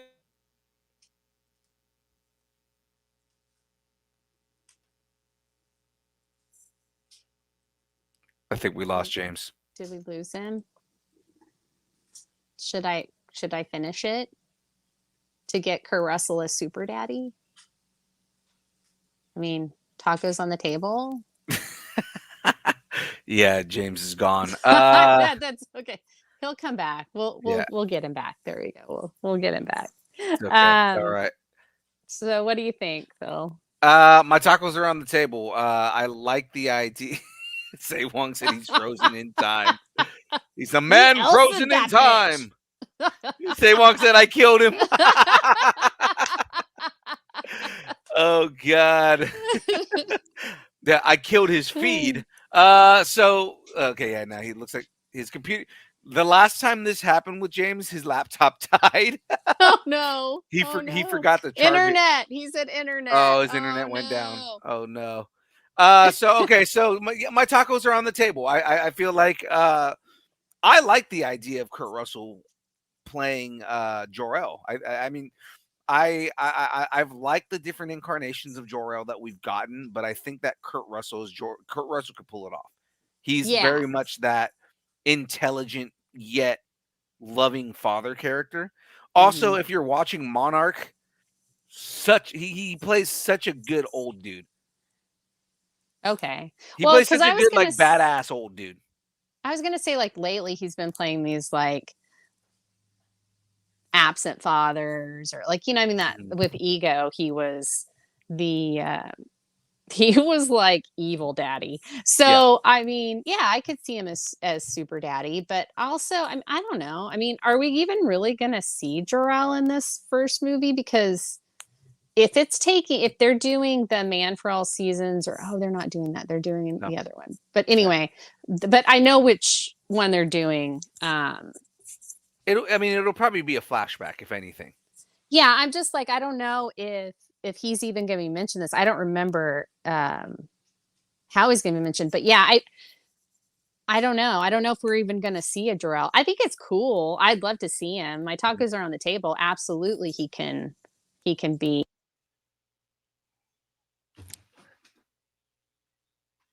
Oh, Frey, we lost your audio as soon as John Hez got back. And we're here to nerd together. There it is. Nailed it. Hold on, Frey's still talking, and we don't have her audio. I was still talking and I froze. So Just all kinds of problems tonight. This is great. I guess I was just gonna say, I don't remember anymore. John I Hez, said a lot. Did you guys finish? Yeah, we finished that portion right there. Did you get to the? Are we jumping on the Pork Chop Express and going full Big Trouble in Little China to get Kurt Russell as Super Daddy? Yeah, You got that? we got that. Did I say it? No, Damn it. Frey finished it for you. You got to towards the end of that. You got to look up in the sky. Oh, Frey, are you back? Yeah, I don't know what Okay. happened. Like Go ahead. I was not muted, but I couldn't hear you guys and you couldn't hear me, so I just reset. So. Yeah, just technical difficulties all around here today. All right. So Jamez, actually Frey, finish your thought, because you cut off as soon as James came on. It cut you off. Don't Oh, I was blame just me. asking him what his thing was. That was it. All right. So Jamez, do you think that Kurt Russell is going to be Jor-El? Well, first of all, I love pork chops, so Yeah. I will say that I love a good pork chop, and I love a good pork chop express. So I say yes. I think we're gonna get Kurt Russell. I can see him jumping over, because it's probably not gonna be They a should get super big part. Kim Cattrall to play God. Laura. Yes. then it could be like a Big Trouble in Little China reunion. Oh, that makes me so happy. all right. God, actually, no. Okay, so this is what I was thinking is, so there's rumors that Brainiac is going to be the antagonist in Superman Legacy. If Brainiac is the antagonist, depending on the story that they go with as far as Brainiac goes, because I love the version of Brainiac where he was the planet brain for Krypton before it blew up. And if they do that version where Brainiac was the AI from Krypton before he went on and started becoming a planet eater, then that would be a reason that you would see Jor-El, because you would see that relationship between Brainiac and Jor-El. Yeah, I could see that. I don't know. I don't know if we're gonna see Jor-El in this. I mean, because they're saying it's not another origin story. It's not a it's like Superman's been around for a bit. So I think that, and then like Batman, he's gonna be like in year 2 or 3 or something when he gets Damian. Like Damian Wayne is gonna be his sidekick. So he'll have to have been there for a little bit. So Right. Okay. So that is it for rumors, guys. Let's get into everybody's favorite part of the show, because ladies and gentlemen, it is now time for the download.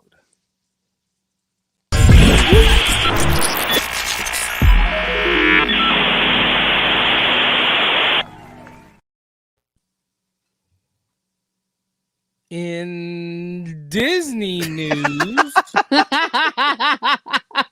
he was just like, do I start? Is that well? Before you get into that, James, because you're forgetting your own stuff here, right? Check out the Distance Nerdington posts for more news, all the trailers, reactions, and let us know what you're nerding out on this week. We got bite-sized, full meals, and even the dessert of all the news.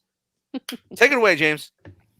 The dessert of all the news. Okay, I see what you just want to add lines. I see how it is. Young Phil, all the forays fly. Why don't you? Disney Studios is producing a third Maleficent movie because that was a Maleficent quote. And Angelina Jolie will return to reprise the role of the iconic villain. The news comes from the Wall Street Journal, so it must be true, which reports that Jolie has already signed on for the movie. What do you think about Angelina Jolie returning to play Maleficent and Disney reinventing their catalog? Well, first, I don't know how to feel about you calling her Jolie. Yeah, it's true. I don't know how to feel about that. But What's wrong for Ray? I would. you did say my name correctly, so that does make me feel good. But I mean, like, where the intention on the joke was to mispronounce my last name, so it's okay. It's all right. It's okay. I think I'd like to see the villain versions. I want to see Yeah. the villains. I think that's a cool thing. That's something they haven't done, really. They've done it with Maleficent, but they haven't done it with really anything else. Well, no, they You- tried to do it with Cruella DeVille. Oh, yeah, they did do Cruella DeVille. I Yeah. forgot about that one. Yeah, so like, I mean, I like Cruella Cruella DeVille. DeVille. 101 Dalmatians is one of my favorite Disney movies, so I love that movie. All right, The Darlings and their 99 Dalmatians. Mm-hmm. So I dig it. I haven't seen the second one of the Maleficent movies, and I probably won't see the third one of this one because I mean, it's just, unless they just have her just like stab Sleeping Beauty a lot, I just don't think that you need to tell any more stories about this woman. Make her a dragon. Get it over with. And let's do it. And that's what Say Wong is saying is in the chat is does she turn into a dragon? I want to see the full turn, right? Because the first movie was it was her before she became a villain. The second movie was kind of like some of the events that do it. I want to see the full turn in the third movie, going from like you get this story of her being like the queen of the fairies to becoming this full-on, demonic monster, and you getting why she is who she is by Sleeping Beauty. So I mean, Yeah. I'm okay with this movie as long as we get a full villain turn, and get like some Joker level, like monster villain turns. When I say had Joker to just level, bring Joker into it, didn't but you? but You when I just say had to Joker say level, that. but when I say Joker level, I mean more so because that movie did a really good job of not making him relatable at all. You end up like it ends up being everything is made up in his head, and he's a massive monstrous piece of shit, and that's kind of what I wanted it to be anyway. So I he's kind of an want unreliable narrator. yes, which is what the Joker is supposed to be, an unreliable narrator. Yeah. I stopped listening when you said Joker. Yeah, because I know you hate the Joker. I I stopped don't listening. hate Alan Tudyk's version of the Joker. Which is a great version. He really is. It's really good. Okay. I think I love Joe. that I love young Phil needs to Stepdaddy take Joker. the It's next one. great. I love Yeah, Stepdaddy Stepdaddy Joker. Stepdaddy Joker was hilarious. And the math thing, he's like, why do you even need to do that? Why do you even need to do that? It's Okay. hilarious. This doesn't make any sense. Who teaches math like this now? What is this? I love Alan Tudyk's version of the Joker. Oh yeah. All right, so guys, let's get into this. Of course, I'm excited because it's about to go down. A major bidding war is going on right now with 7 big studios and streamers in the running to nab the rights to an upcoming action comedy film starring the sexiest man alive, Ryan Reynolds. I'm sorry, Starring, that's not what that said. starring. It's just film starring Ryan Reynolds. The sexiest man alive, Ryan Reynolds. Starring. Starring The sexiest man alive, Ryan Reynolds. The film is being produced by Reynolds and Simon Kinberg, who previously produced the first 2 Deadpool films, as well as Logan, Star Wars Rebels, and much more. Dana Fox has written the script for the film, and she previously wrote Couples Retreat, Cruella. Speaking of Cruella, Cruella Deville, and The Lost City. She So doesn't get you, no other cat will. So she has a solid past in action comedy and solid storytelling. All we know for now is the pitch is described as a high concept ensemble action comedy with Reynolds, the sexiest man alive, as the lead. So has Ryan Reynolds become the male Taylor Swift? And should The Rock also be the male Taylor Swift? Who Yes. added that? I don't know. Silly jokes. People got laughs. Happy Husky laughs. I don't know. I don't know. I don't know. Oh my gosh, I don't know. That's pretty interesting. I mean, Ryan Reynolds is kind of big. He's got his own production studio. I think it's just a matter of like who wants to back this film, who wants to distribute this film, because either way, he's going to make the film he wants to make, and then it's just a matter of like who's going to pay enough money to distribute this film. Right. I don't think it's Disney.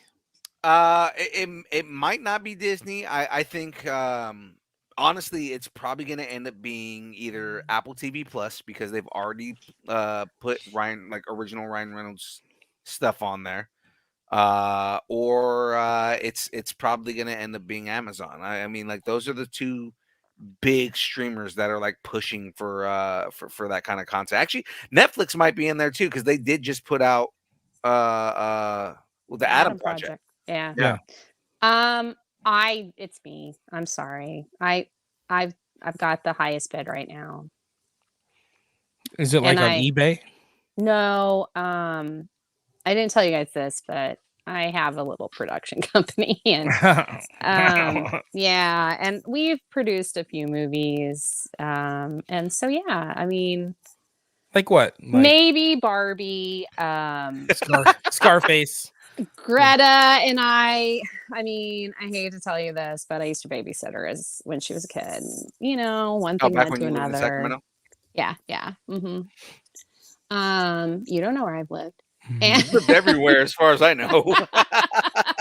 no, I don't know. I think it's gonna be cool, but I think he is the male Taylor Swift. I think that if he coughed, 17 people would give him a cough drop.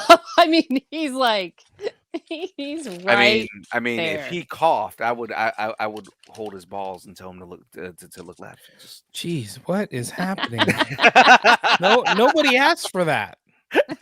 Nobody It's a asked for hernia that. check. It's a hernia check. Okay.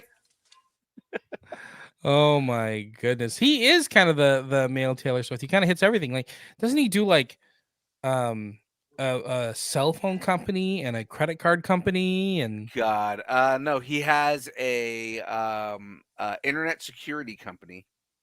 It's like antivirus and stuff like that. Mhm. We all know Mint Mobile because we hear the ads all over the place. And of course, Yeah. Aviation Gin. Oh, yeah. The dude is involved in all kinds of stuff. And He's got his own freaking maximum football effort. club. He's got his own football club that That's they nuts. have pulled out of And- obscurity. Yeah, and he's thinking of buying a football, like actual football Yeah. play in America. And I think he's thinking about doing something over in freaking Australia or something. Another team there or something. I don't know. Maybe that's just Rugby. what I don't know. I can't remember. I heard something, but maybe it was New Zealand and maybe it was another actor. I don't know. A lot of people buying a lot of stuff right now. And then it's funny. He does stuff in all kinds of places. Nothing in Canada. Just nothing in Canada. Nobody cares about Canada. There's no money in Canada. He just keeps getting awards in Canada. Yeah, that's true. They just keep awarding him for being Canadian. Awarding. Yeah, he's just Awarding. he is the perpetual stereotype of Canada. Oh yeah. The nicest man alive. I just like when he was like, if Trump gets president, sorry. He was like, sorry, but we Canadians don't want you either. I mean, it was like, We what? Canadians Okay. don't want you either. Okay. God. Speaking of Canada, in lowered expectations news, Mahershala Ali shared an update on the Blade movie. It's been over 4 years since Blade was first announced at San Diego Comic-Con. Oh my gosh. During a recent interview with Entertainment Weekly, Ali said, "We're working on it. That's the best I could tell you. I'm really encouraged with the direction of the project. I think we'll be back at it relatively soon. I'm sincerely encouraged in terms of where things are at and who's on board and who's leading the way so far as the writing of the script and directing of all that. So that's the extent of what I can tell you." I mean, that's good news because he was ready to back out Yeah, he was. from the last Mhm. version of the script or whatever it was. Mhm. So that's some good news. Blade will be the second R-rated film to come out of Marvel Studio and being directed by Yann Demage. Lovecraft Country? Oh, okay, cool. Mhm. Mhm.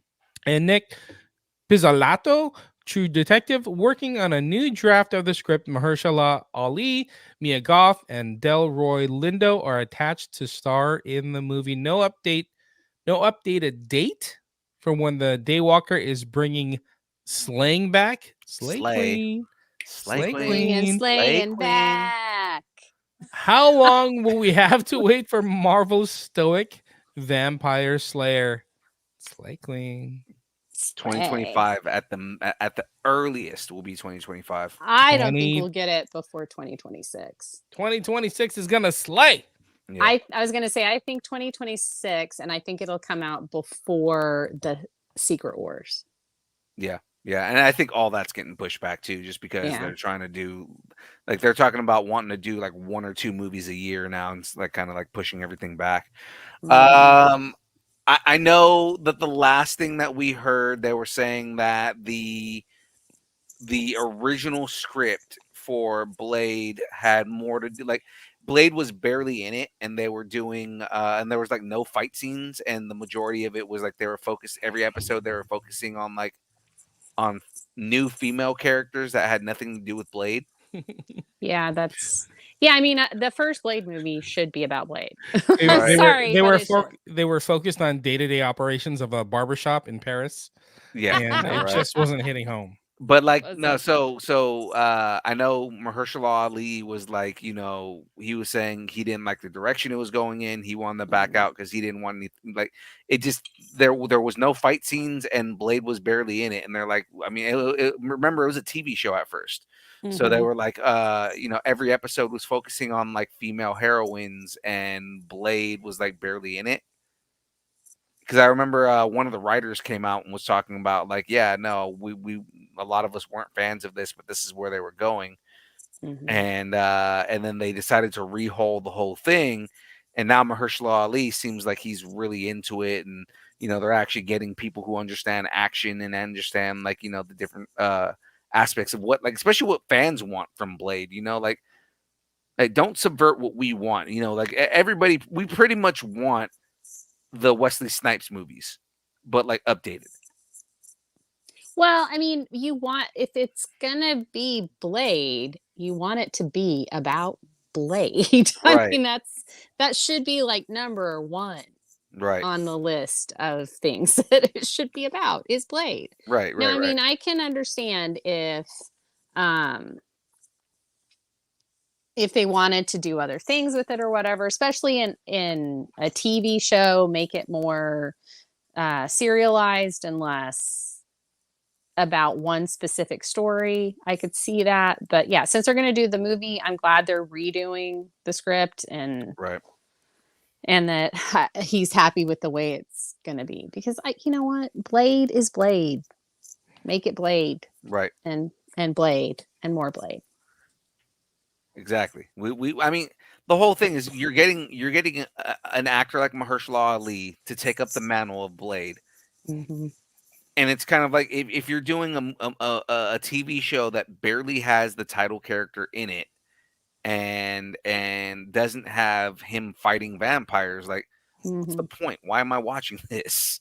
I mean, that's what he is. That's why there's why the person on Venture Brothers is there. He's like a knockoff on Blade. It's Jefferson. Oh, what is his name? Jefferson something. Anyway, he's got a blood eye that itches when vampires are around. He only does Dracula's though. Black Right. Dracula's. Mhm. Blackula's. Black Dracula's. Blacklist. Yeah. So, but I mean, that's what I'm saying is like, he's got to fight vampires, guys. It's just the way that it is. If you don't want to make Marvel's Vampire Hunter, then don't make the movie. Don't make the TV show. Call it something else. Right. Nah, I All agree. right. I agree. I'm done. In Did I Step on Your Moment news, I'm going to step on somebody else's moment. Oh, Just look what I just got. It's a McBuddy a box. Oh Oh, God, that's cool. they brought That's those back. crazy. I love that McDonald's is bringing all this stuff back. You can mix and match. There may be sweet and sour Drop it. sauce on the computer. Sorry about that. Oh no. Pretty sure there is. What is going on in this picture, huh? Oh my goodness. Are they caroling? Are I they don't like know. trying to commit a crime? What's going on there? Are they trying to do a Tyler Perry movie? Jesus, what is happening in this? Hey, Gotham guy. Welcome to us opening a McDonald's Buddy Box. I know. Sorry. I'm This stealing wasn't it. Just even the 'cause food portion. they kept all the food. The kids kept all the food, but I got a. You got the toy. I got You the got toy. the toy. Mick, Well, look, that's the it says- best part of it. McNugget buddies. Look at that. Look at that.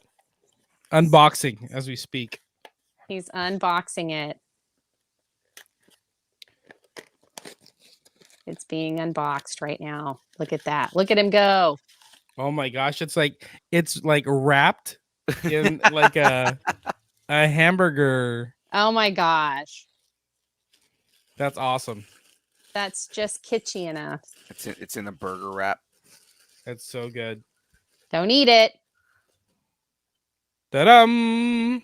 Oh. Well, Oh. I don't know who this is.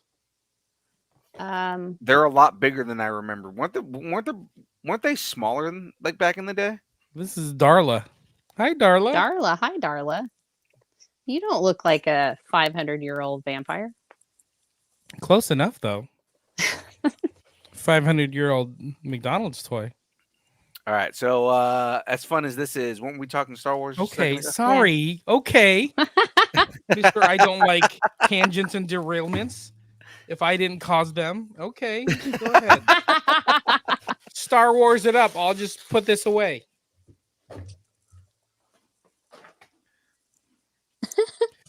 Episode 154. Jamez isn't allowed to do tangents. Please continue, young Phil. No, You were reading the story, You smart were guy. reading it. I did not mean to step on your moment news. Last week, Disney Plus released a list of the series on their release slate for 2024, but there was no mention of Andor Season 2. Showrunner Tony Gilroy previously said that he was shooting from a summer 2024 release window, but it's looking more like a 2025. Ouch. Oh man, really? I know, not fun. No. Well, the show was forced into mid-production halt due to the writers and actors strike, as well as the release of Skeleton Crew, Bad Batch, The Acolyte, and Tales of the Jedi. That's still a lot of Star Wars coming, which will take up a good chunk of the year. And finally, Bob Iger has said he wants to lessen the Star Wars content on Disney Plus. I don't know if he wants to lessen it. I think he just wants to space it out more. It's looking like we Space it out. Yeah, see what I did there? Right. It looks like we won't see season 2 of Andor until 2025, and the next Star Wars movie is not coming until 2026. Wow, with all these changes, which property are you most excited about? Acolyte, Hmm. hands down. Man, I go back and forth between. Oh man, I like all of them. I can't pick. Yeah. No, I'm excited for Skeleton Crew. Acolyte. I'm No excited for Acolyte. Acolyte. It does kind of upset me though because Andor was so good. Mhm. I like really wanted the next season. Yeah. And it No, getting I pushed agree. back kind of sucks, you know. Hmm. No, I mean, I agree too. I was really looking forward to Andor this year Right. because I was like, oh, this is gonna be good. It's a grounded thing. We finally get to find out who Stellan Skarsgård's character is. Like, I'm just like, what the heck? So, oh well. I think Takes a lot to get Disney- out of that fat suit. I think Disney is really looking at their release calendar and seeing everything together and being like, okay, how do we make Disney Plus valuable to people, but not step on our own toes? Because, like, if you think about it, when they released Ahsoka, and then Mhm. I think the finale was the same week that Loki debuted, right? It's Yeah, like yeah. I mean, it was like there's a couple of days in between, but yeah. they definitely needed to like spread that out a little bit and give it some Mhm. breathing room, and I just don't think they planned it very well. So this could be a part of that. So it might not all be on Iger, but yeah. No, I kind of agree with you, and I think that's because they're not looking at or weren't looking at Disney Plus as its own like separate thing, and that they didn't have the Star Wars people and the MCU Mhm. people Yes. talk to each other so they could space it out. So Mhm. now it's like they kind of have to be like, "Hey guys, we need somebody that's going to be in charge of Disney Plus, and they're going to say, here's the slots we have open for MCU and here's the slots we have open for Star Wars." And then that way they can figure out, and it's not so much content like immediately, because I got really burned out. I did 2 games right in a row and I was like, I'm done playing games for now. Like, I was Yeah. done. So Good point. Good point. All right. Let's I- keep going. I need to do I need to play more games more often. But in clowns, they wanna have fun. Oh, clowns just wanna have fun. that's all they News. really want. Clowns, they wanna Wanna have Have fun. fun. Clowns.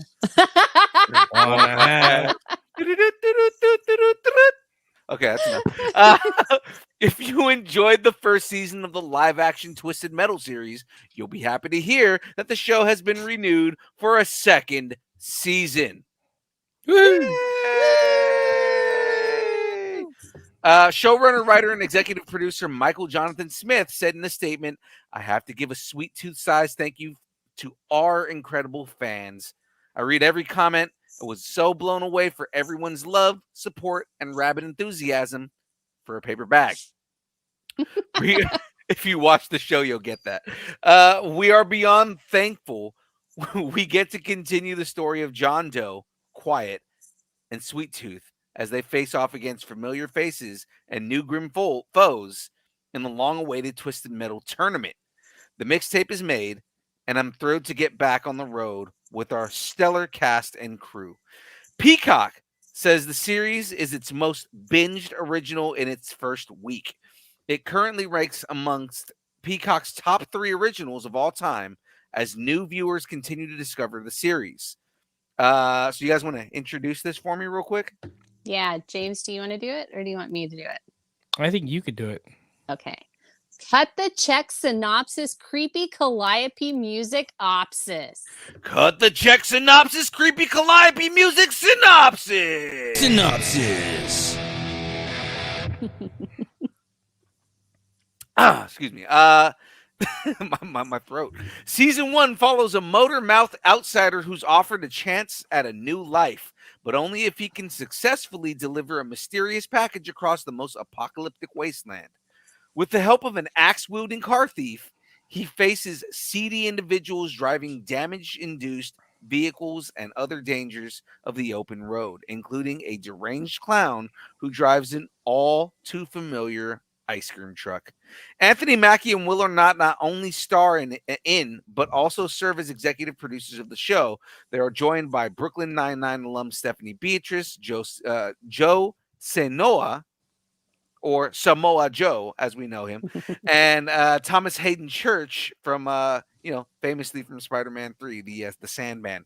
The series was developed by Rhett Reese and Paul Wernick, famous for Deadpool and Zombieland, and it was based on the classic video game.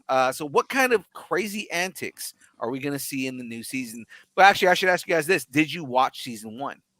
I haven't watched it yet. God, you guys are missing out. I watched it. He said he watched it. Oh, I Yeah. thought you said I haven't. I didn't say I will or not watched it. I will. Ah, I watched it. It was good. I liked it. It was great, fun. man. It was really funny. And it turned out that because they said that John Doe was supposed to be a random character that was like new. It was just an origin story for a character that's been in the games, which I'm okay with. Like I love that we're gonna get the tournament in season 2. And that Samoa Joe, if you listen to the interviews of him, like what it was like to play Sweet Tooth, he talks about how his performance, because he didn't know what the lines were going to be as far as like how Will Arnett was going to deliver everything, so he just did full-on performance in a mask, and it's amazing because like you could have Sweet Tooth say nothing and you can still get what he's feeling and what he's doing. Like Samoa Joe pulled off that character so well. well, that's good. Yeah, it was super fun to see him acting. I thought Neve Campbell was really good in this too. Yeah, she was really good actually. Like just the character portrayals overall were great. And we got like, everything that kind of, as fans of the series, if you played the games, we got everything we wanted out of this. It was great. Even to, again, spoilers for anybody who hasn't seen it, but we even get the flaming head. Like you get Sweet Tooth's head on fire at the end, and it's not like his head's on fire and he's like, oh, my head's on fire. Like he lights it on fire and he's just like, yeah, no, I can do this. This is something I can do. This is actually refreshing. The show was like slightly deranged. Yeah. So it made it interesting to watch because you'd be like, okay, we're watching some weird like post-apocalyptic thing, but then the jokes would come in and you're like, that was inappropriate, but I like it. And I thought Stephanie Beatrice was awesome in it too. Right. I like her a lot. Yeah. Anthony Mackie was. I forget how funny he can be. Oh yeah, he's hilarious. Like he is so alpha comedy. Yeah. He's really he's such a good actor. Like you see him in his drama stuff and it's like, oh man, and then you forget he can do comedy, and then he pulls off one of these comedies and you're like, what the hell? Like he's just like, great. It reminds me of like I always forget like the comedy between Falcon and the Winter Soldier in Civil War. Yeah. And you couldn't do that earlier. I hate you. It's like, I hate you. I love that. I love that. But I mean, like, yeah, I think it was great. Again, I'm excited to see the tournament, and kind of see like, is it going to be a demolition derby with a bunch of dudes just like shooting rockets at each other? Like, I want to see like what happens here, because that's going to be interesting to see how they like pull that off in a compelling way. You know what I mean? Yeah. Yeah, I mean, I think it's going to be fun. I do need to watch the first season, but I have so much stuff to watch. It's not even funny. And again, the paper bag joke is because he has an imaginary friend that's a paper bag. It's fucking great. Sweet Tooth has an imaginary friend that's a paper bag.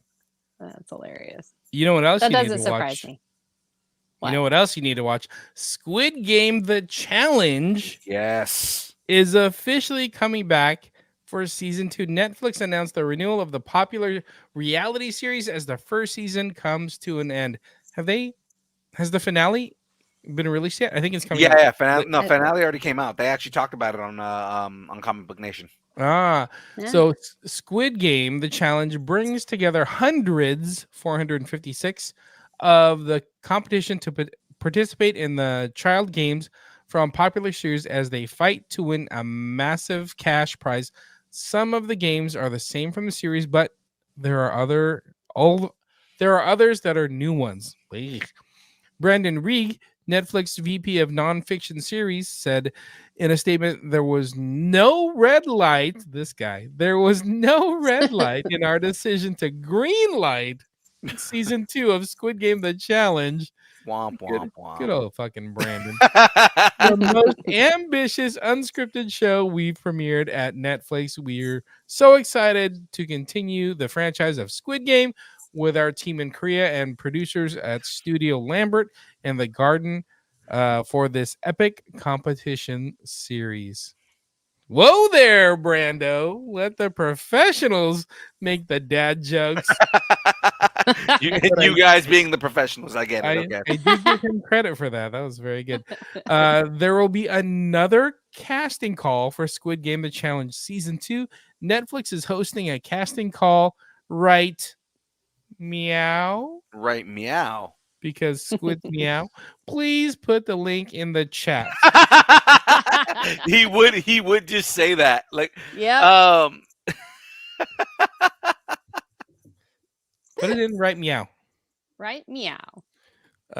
So who's gonna audition for the next season? I think young Phil is looking pretty spry these days. oh god. Man, if they didn't use so much coconut oil in Korea, I'd be there. I'd be one like hive over there. God. So I gotta ask you guys, have you guys watched Squid Game: The Challenge? I haven't even watched Squid Game, Oh, come the on. original. I haven't. I watched have Squid no Game, the interest. original.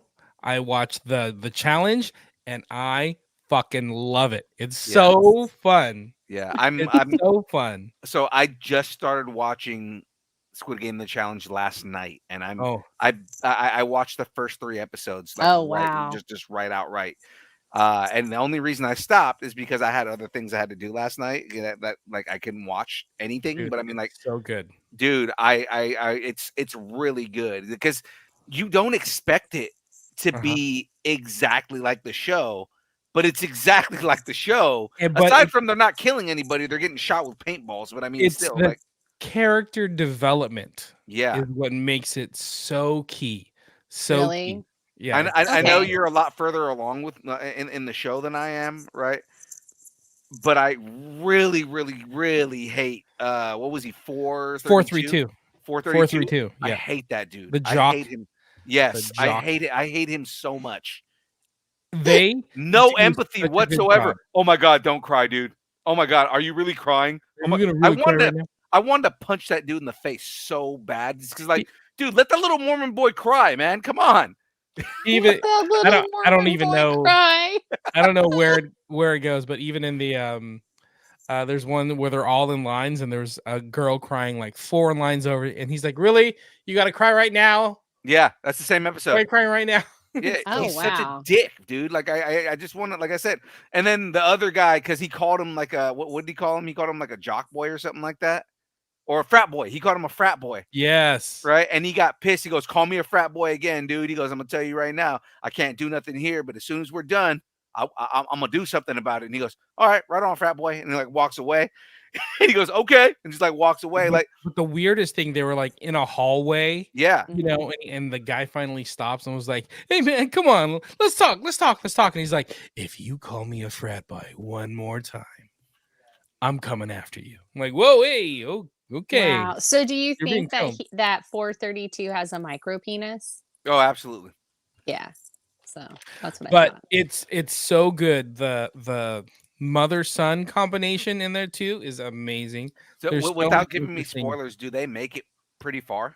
I'm not gonna tell you anything about it because it makes it so much more interesting when you don't know what's gonna happen. God, it's because it's like Game of Thrones. Like they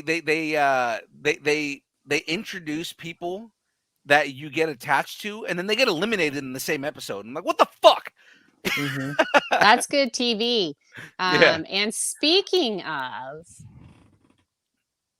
in proof, we listen to Phil News. Oh yeah, hold on. NECA has revealed its action figures for Teenage Mutant Ninja Turtles, the Last Ronin comic series from IDW Publishing. The figures include Leonardo, Splinter, and Raphael, and the figures are currently up for pre-order. If you're a fan of this story, these are some must-own figures to add to your collection. There's a link God, as well for this too. If I somebody don't wants to pop it in need there. this is if I were rich, I would buy this stuff, but it's like God, I can't do it as much as I want to. Like it's So you're saying to the chat, hey guys, if you want to go ahead and get this, then get it for me now. if you guys, Christmas is right around the corner. If you guys want to get me some Last Ronin toys, some RoboForce, and some of the especially the new Biker Mice from Mars that Nisio has on their store. By all means, guys, let's go for it. Well, I do have a synopsis here. It's Go for a it. dystopian future synopsis. Avenge my family opsis. Dystopian future synopsis. Avenge my family option. Synopsis. From the Teenage Mutant Ninja Turtles comic book series, The Last Ronin, in a future NYC, far different than the one we know today, a lone surviving turtle goes on a seemingly hopeless mission to obtain justice for his fallen family and friends. Each figure comes in a collector-friendly window box packaging with an opening flap featuring a custom illustration by The Last Ronin artist Ben Bishop. Oh, that's Nice. cool. And so I'm going to go through like the individual figures and what they say about them. So based on issue number 2 of the comic, this figure depicts Raphael's final fight. And it's called Final Fight Raphael with the nefarious Foot Clan and features battle-damaged Deco. The first to fall Raphael action figure stands 7-inch scale with over 20 points of articulation. It includes 2 interchangeable head sculpts, interchangeable hands, and a slew of arrows that fit into the figure's shell. The next one is based on issue number 3 of the comic. The Leonardo figure stands 7-inch scale with over 20 points of articulation and includes 2 interchangeable head sculpts, interchangeable hands, katanas, and 5 throwing knives that fit into the figure's belt. And then the last one is based on issue number 4 of the comic, the Splinter figure. It stands 7 inches tall, which don't you think Splinter should be a little bit shorter, like 6 inches Yeah, maybe? He totally was agree. shorter than them. It depends on the version of the story, because there are versions of the story where Splinter is the same height as the turtles. I don't like it. Yeah. Mm-mm. Mhm. All right. With over 20 points of articulation, includes staff, katana, and sheath, interchangeable hands, and interchangeable forearms, so Splinter can be displayed with clean or ripped sleeves. You can pre-order the figures on the NECA site with a $36.99 price Oh point, my God, and they'll ship in March of 2024. that's not even that bad for like all three of those characters. And NECA's gonna come out with the Michelangelo, and I want the Michelangelo. Yeah. So I was just going to say, everybody give Phil a moment to fanboy, but you're already doing that. So Okay, so if there's any of them, there's 2 characters from this series. One of them, obviously, NECA has already announced that they have. The other one is the one I just mentioned that I would want. So I want the Splinter, because I love the version of Splinter that we have in these books. mhm. And then, of course, I would want the Michelangelo, because, again, if you've read The Last Ronin, you know why I want the Michelangelo. Well, it's because he's the one that survives, right? Yeah, there's spoilers there. It's funny. We talked about that. We've talked about this, and I went on a tangent the first episode talking about how I thought Michelangelo was going to be the last Ronin, and he ended up being the last Ronin. So, my runner-up would be Raphael, just because Raphael went out like a savage, and I love it. Did Donatello go out like a little bitch? Because he usually Wow. No, Poor- Donnie didn't. Donnie didn't go out like a little bitch.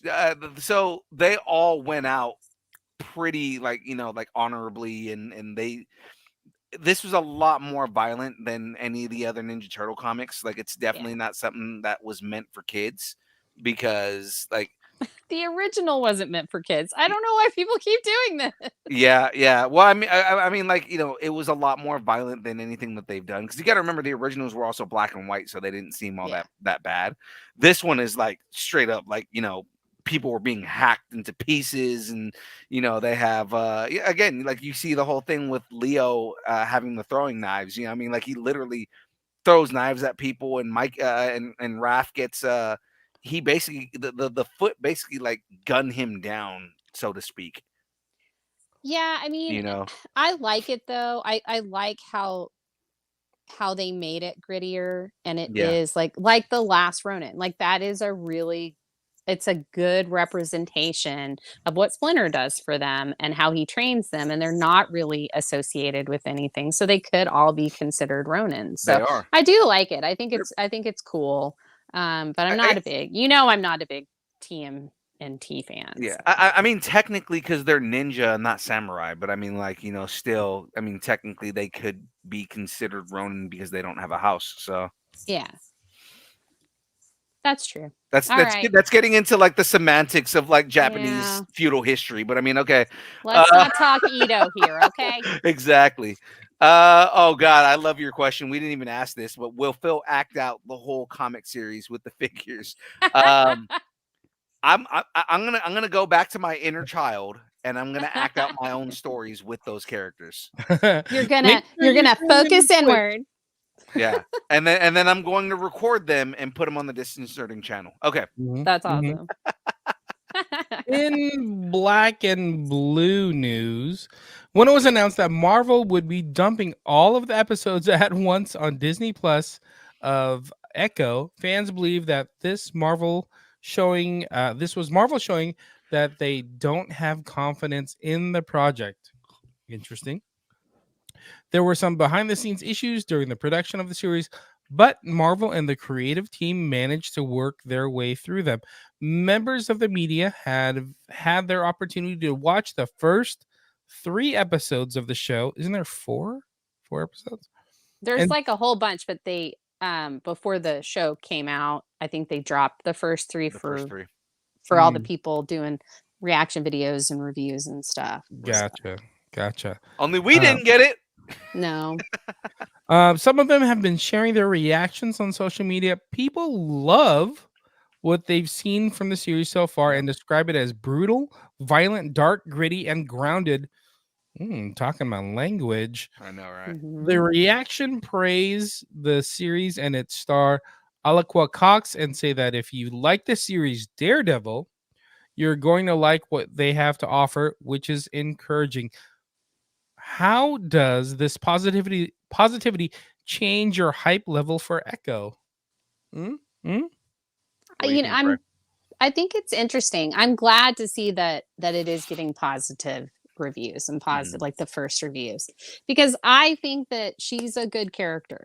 Yeah. I think that this could be a good thing. I mean, I know she's going to be on the spotlight, so it's not necessarily as important to watch this. So I don't know how well it's going to do, but I think it's going to be a solid show. I don't, there's no reason. Hey, Meza, there's no reason for people to not watch this show, and it's going to have Kingpin and Daredevil in it. So, watch it for that. Use it as a Daredevil prequel. Come on, let's let's give some love to this wonderful character that is coming to my home state. Yeah. What up, Mezzo? I think this is going to be interesting because I think part of the storyline is her going back to her Native American roots, and I think there's something with Kingpin on the run as well. So it's not like I think they're opposed to each other, but they're also having to work together.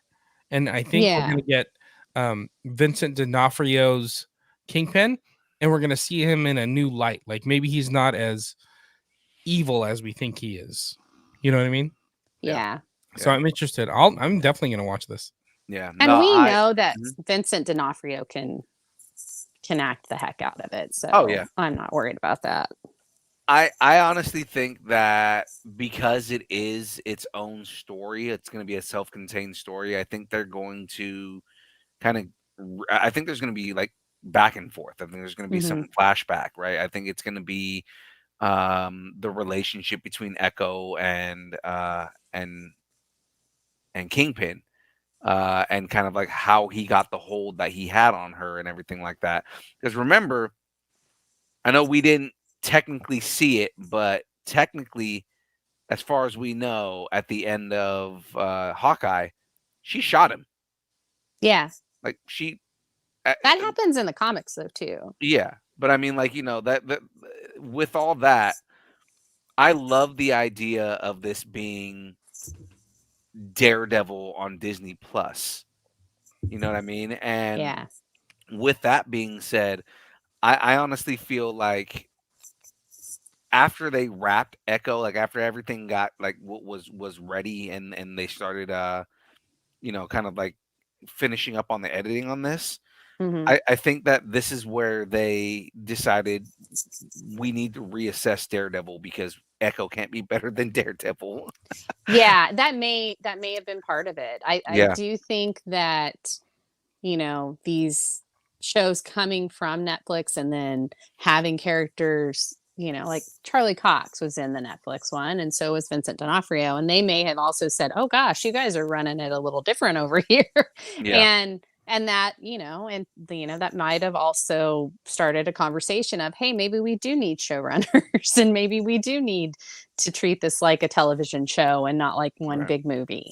right. Because So. it seems like everything there's a lot of change that's been happening, and if you notice the Mhm, timing of like when Echo was finishing up, it was mhm. right around the time where they were like, we need to reassess everything we're doing.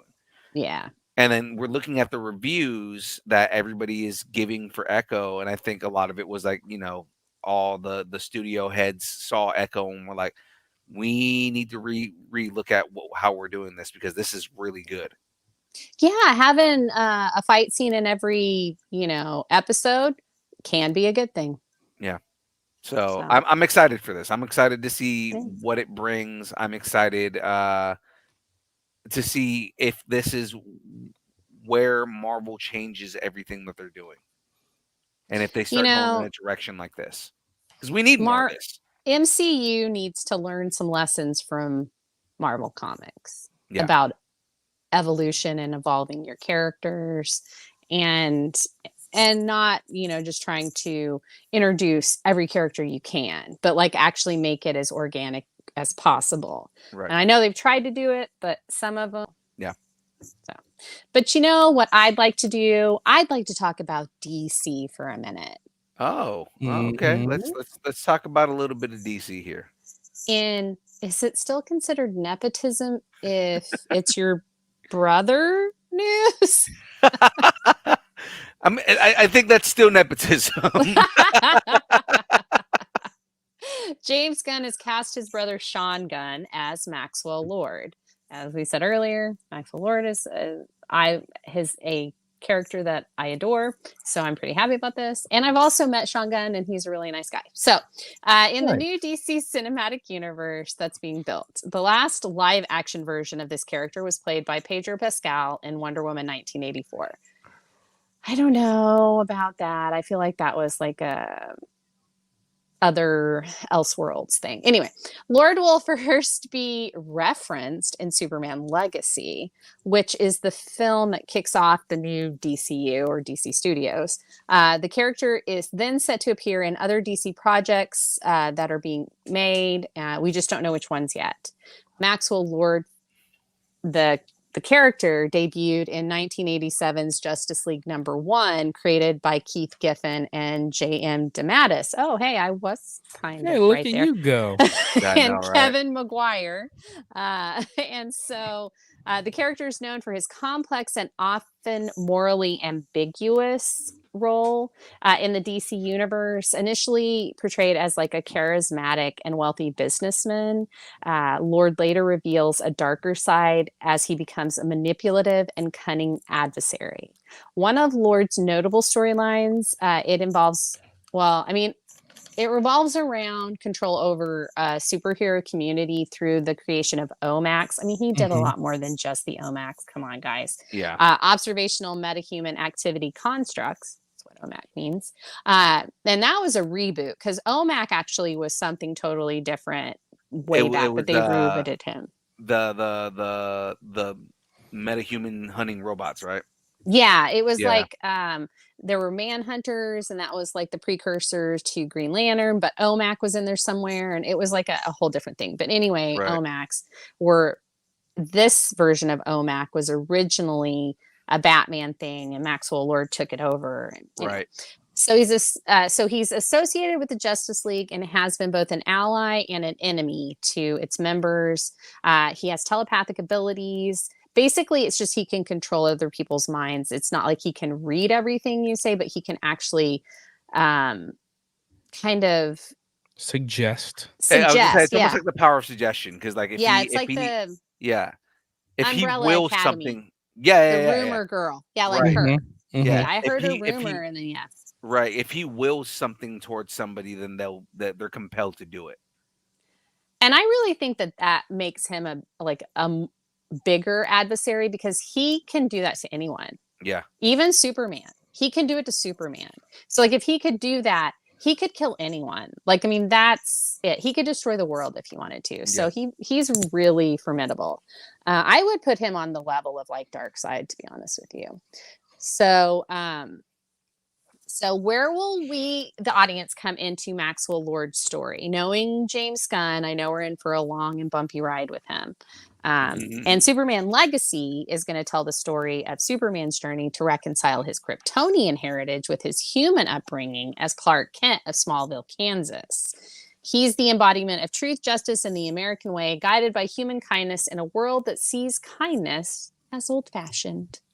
It stars David Corenswet as Clark Kent Superman, Cornsweat. Rachel Brosnahan as Lois Lane, Nicholas Hoult Brosnahan. as Lex Luthor, Skylar Gisondo as Jimmy Olsen, Nathan Fillion as Green Lantern, Isabel Merced as Hawk Girl, Eddie Gathegi, is that how you say his last name? Gathegi? I Edie guess so. Gathegi. Edie Gathegi as Michael Holt / Mr. Terrific, and Maria Gabriela de Ferreira as Angela Spica / the Engineer, and Sarah Sampaio Sampaio. Sampaio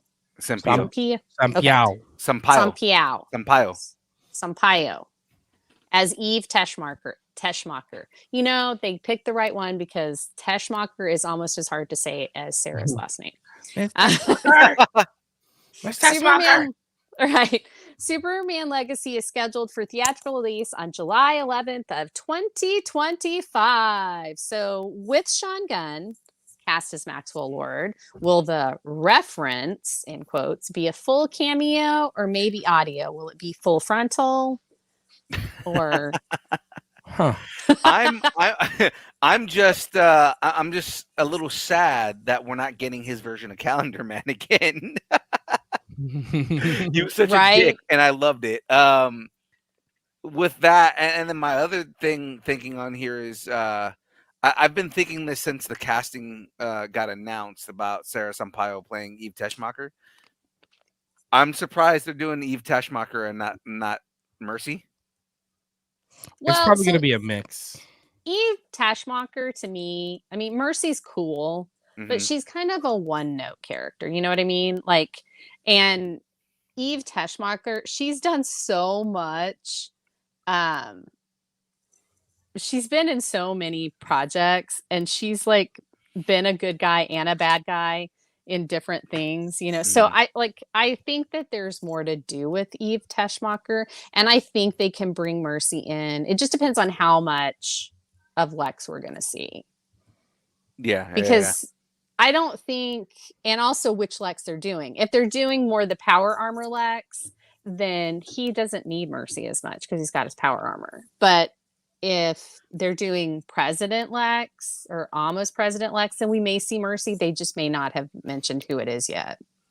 Right. Because I mean, I see, even if they do power armor Lex, like we're not going to get power armor Lex right away. I mean, like, no, that's not something that you're going to get like right off the bat. So I have a feeling that we're going to get Eve and Mercy and them playing their respective roles in regard to the way that Lex runs everything, right? But then also, Yeah.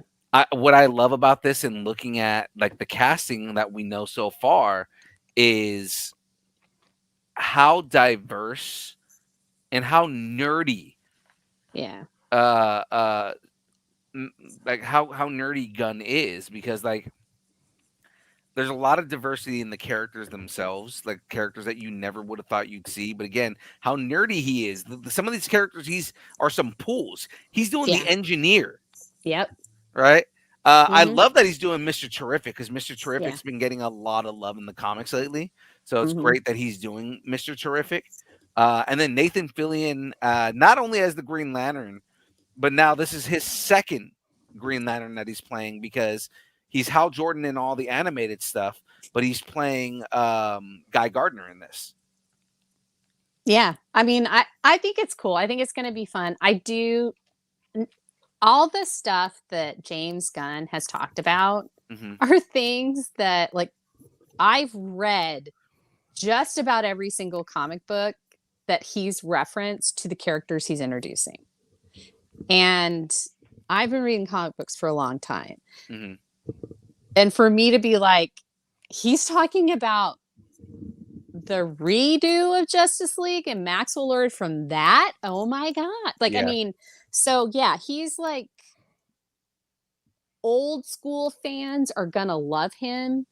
And I think new fans are going to love him because he's going to take the old stuff and he's going to bring newer, like modernize it in a way that's still nerdy, but also makes it cool. And Mhm. I think that's something that DC has lacked for a really long time. Yeah.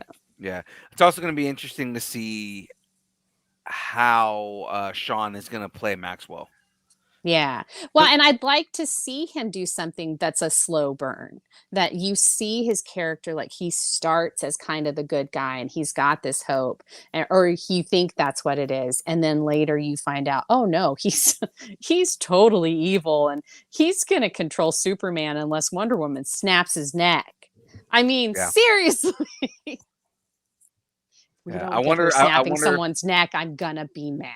I wonder if Sean is growing his hair out right now. And we're Instead gonna of see- wearing a mohawk. instead of because the roles I that bring he's the fin. played. I know, right? The roles that he's played have been bald, because if you look at when he played Calendar Man was bald too. Well, I think they did that in between the Guardian stuff, and he had already had his head for that shaved for that. So I think that's why they did that. Yeah, well, that's what Because I'm saying. he's Like, been in other stuff without. it's going to be interesting to see if Sean grows his hair out and if he does like the little side part that Maxwell has in like most of the comics. Yeah, like I could see that. I wonder if they're gonna like update it a little and like give him a top knot. I think that's what they should do. Just give I think Maxwell a top Lord knot. should have a top knot. He- should be he one of does those have like top knot energy. silver haired top knot. I'm not a millennial. I just act like one, guys. That's what I want. I don't. He want does him have to- massive top knot energy. Yeah. Awesome. Oh god. I need a chai latte. He's the boomer that wants to be a millennial. Right. Oh god. Always gets That's these fun. girls that are at least 25 years old, younger than him. Right. Yeah, that's exactly what it is. And then he and Nathan Fillion can have a moment of Nathan Fillion going, "How do you get all these girls?" Again, And he says especially if it's he's the Guy top Gardner. knot. Especially if he's Guy Gardner, because Guy Gardner is such a douchebag. So it's like, Yeah. I hope they keep Guy Gardner and introduce Fire and Ice. Especially because they actually came on around that time with the Justice League. yeah. So Fire and Ice were there. So I really kind of want that to happen. I would love that. Yeah. All right, ready? Sorry. Yes, I got a sir. new one. Yeah. I got a new one. Do they even have seasons in Star Wars? What is going Much on here? better. No, As wait, hold soon on. as you said it, I was like, because it said, "Do they have seasons in Star Wars?" And you said, "Do they even have?" I loved that. Much better. No, Mwah. and that's you have a point there. Disneyland Resort recently announced its calendar for special events that are planned for 2024. If you're a fan of Disneyland, you can start planning your theme park adventures now. Disney released a graphic along with some details of the event, which includes the Star Wars themed event, Season of the Force. What? Who Huh? else sings Season of the Witch to themselves when they actually read that? Seasons of the Force. That's Must exactly be what the came to my mind. season of the Force. I think like- of like weird, like 1990s toy lines of Star Wars just to cash in on people Okay, wanting that- Star that Wars also works, memorabilia. yeah. Like Power of the Force. What the heck was that? Yeah. All of this taking place as the resort Midichlorians. opens. Exactly. The midichlorians of the month. As the resort opens Pixar Place Hotel on January 30th, along with Tiana's Bayou Adventure opening later this year or later in the year. And then there's the continued transformation of the downtown Disney district. Oh my gosh, so much going on. We need Don't- to plan a Disney trip, man. And San Francisco is open too, like the new food area. That's right. Yeah. That's open Well, too. they were talking about. Oh, keep reading. Sorry, I was like, they were talking about. It. I was like, no, it's in the story. Just keep reading. Season of the Force will take place from April 5th through June 2nd, featuring new adventures on the Star Tours attraction themed food. Star Tours attraction, comma, themed food, not Star Tours attraction themed food. And drinks and limited edition merchandise. Star Wars Galaxy's Edge will present nightly galactic music accompanying the Disneyland fireworks. Oh, that's That's kind of cool. cool. Yeah. That's Alright. a long time too. Yeah, I'm into that. I'm into that. Yeah. Other events include Lunar New Year at Disney California Adventure from January 23rd through the February 18th. Disney California Adventure Food and Wine Festival. Sorry. From March 1st through April 22nd. Here, Halloween you time. do that. I was gonna say I can finish. I'll do the Halloween Okay. one and the holiday one. Yeah. Halloween time at Disneyland's. Aw. Starting April 23rd through October 31st. And finally the holiday season beginning November 15th. So how much will this cost and when do we leave? No. $10 million. You guys want to go to Disneyland? He asked the question I was just gonna ask right now. So there we go. We leave tonight. Let's go. Tonight. We're on our way. Uh, That was right here. Hey, Jack. This is Coco. You can't hear me. This is Hi, the other Coco. twin. Where's Kaya? we're the other twin. This Stop is calling her the other Kaya, twin. the other twin. Mwah. Coco The and lie. He Maya, just grabbed. you He need just to grabbed the same tell child. him- Yeah, you just need to tell him that you are two separate people and to stop calling one of you the other twin. So- Relax. They're here to steal my McBuddy's toy, which she's walking out with. Yep. It was Welcome Mom. to parenthood. Yeah, I was saying, babe, we're going to Disneyland tonight. Let's go. Rude. Jackie Rude. said, no, we're not. Yeah, if I said That's that a lie. to husby, he'd be like, "No, I have to work in the morning." That's exactly what he'd say. Oh, you got? Keep looking. All right. So moving on from there, I was going to take a sip of water. Just Well, realized. there's an opsis on this. Oh, is just there an so that opsis you on know. that? Okay. Yeah, there's an It's- opsis. but it's not written down. What do you mean it's not written down? I don't see an opsis for this. It's at the end of it. The game, the Exodus game. Oh, yeah. Well, I gotta read the story. I know. I was gonna say, are you sure you want to read it? I was like, Yeah. but it's fine. I'll do the opsis, or James can do the opsis. Exactly. So, it's a brand of alcohol, right? Right? I don't know. Matthew McConaughey has jumped into the video game business, and during the 2023 Game Awards, he appeared to reveal the trailer for the upcoming sci-fi game Exodus. The game is described as an action-adventure role-playing game with a cinematic and emotional story that involves the concept of time dilation and its impact. One of the things that will make this game unique is it incorporates broad player agency, which allows the player's choice to progress the story. Chad Robertson, co-founder, general manager, and executive producer at Archetype Entertainment, said in the statement, "We've always dreamed of creating a game like Exodus, and we're thrilled to finally be making it with the support of an incredible team alongside us. We're building a world we think players will want to immerse themselves in, and we're eager for players to explore this new universe. Our team is putting their full talent and passion behind the vision of crafting a player experience that will captivate fans by creating a bond between them and their character based on the level of impact they have on this world over time." So it's Opsis time, guys. I'll do it. Yeah. Interstellar synopsis. All right. Opsis. All right. Interstellar synopsis. All right. Opsis. Synopsis. Had to do the all right. Yeah, you gotta do it that way. Exactly. Humanity has fled a dying Earth, finding a new home in a hostile galaxy. Here, we are the underdogs fighting for survival. As the traveler, you are humanity's last hope.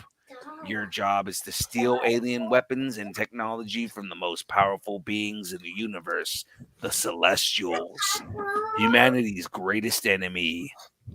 But there's a catch: time dilation. As travelers on interstellar missions, days for you are decades back home. The sacrifices you make to protect your loved ones create unpredictable consequences that change your world, reshaping the future. Returning home, you confront the consequences of your choices in Exodus. The outcome of those choices manifests at a massive level, compounding over generations. Overkill. All right, no word on a release date. So what are your thoughts on this game, guys? Have you seen the trailer or heard anything about it? I would have preferred a Matthew McConaughey voice than the movie guy voice. I can't do can you Matthew just- McConaughey's voice that long. Can we do another take real quick? All right, let me see if I can at least get the first line. No, it's of okay. Matthew McConaughey right here. Don't worry about it. Humanity I did love how is- you were like, humanity Humanity is fled, and then you went, humanity is fled. You're Humanity like, is oh, I fled. got to be serious on this. Exactly. Humanity is fled, the dying Earth finding a new That was- home in a hostile galaxy. I can't really do his voice. It's like he's got a very distinct Texas accent, and I cannot do the Texas. It's I'm the not good at it. slow Southern South Texas accent. It's It's- really hard to do. Right. It's humanity has fled a dying Earth, finding a new home in a hostile galaxy. Here we are, the underdogs fighting for survival. Wait. Closer. This is as close as I can get, and I lived there. So is it an alcohol as well? Is there an alcohol that comes with this game? No, I wish, but no. No, because I was like, so the joke was supposed to be, everybody else is getting into alcohol and this guy's doing a video game. All right. All right. Which is fine because, he's more into the weed than he is into the alcohol. But, And it's just like is that the draw you have when you're from Uvalde? Is that how that works? Yeah, there's not a lot to do in Uvalde.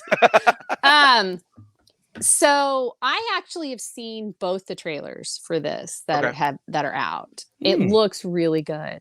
Like the graphics are really good.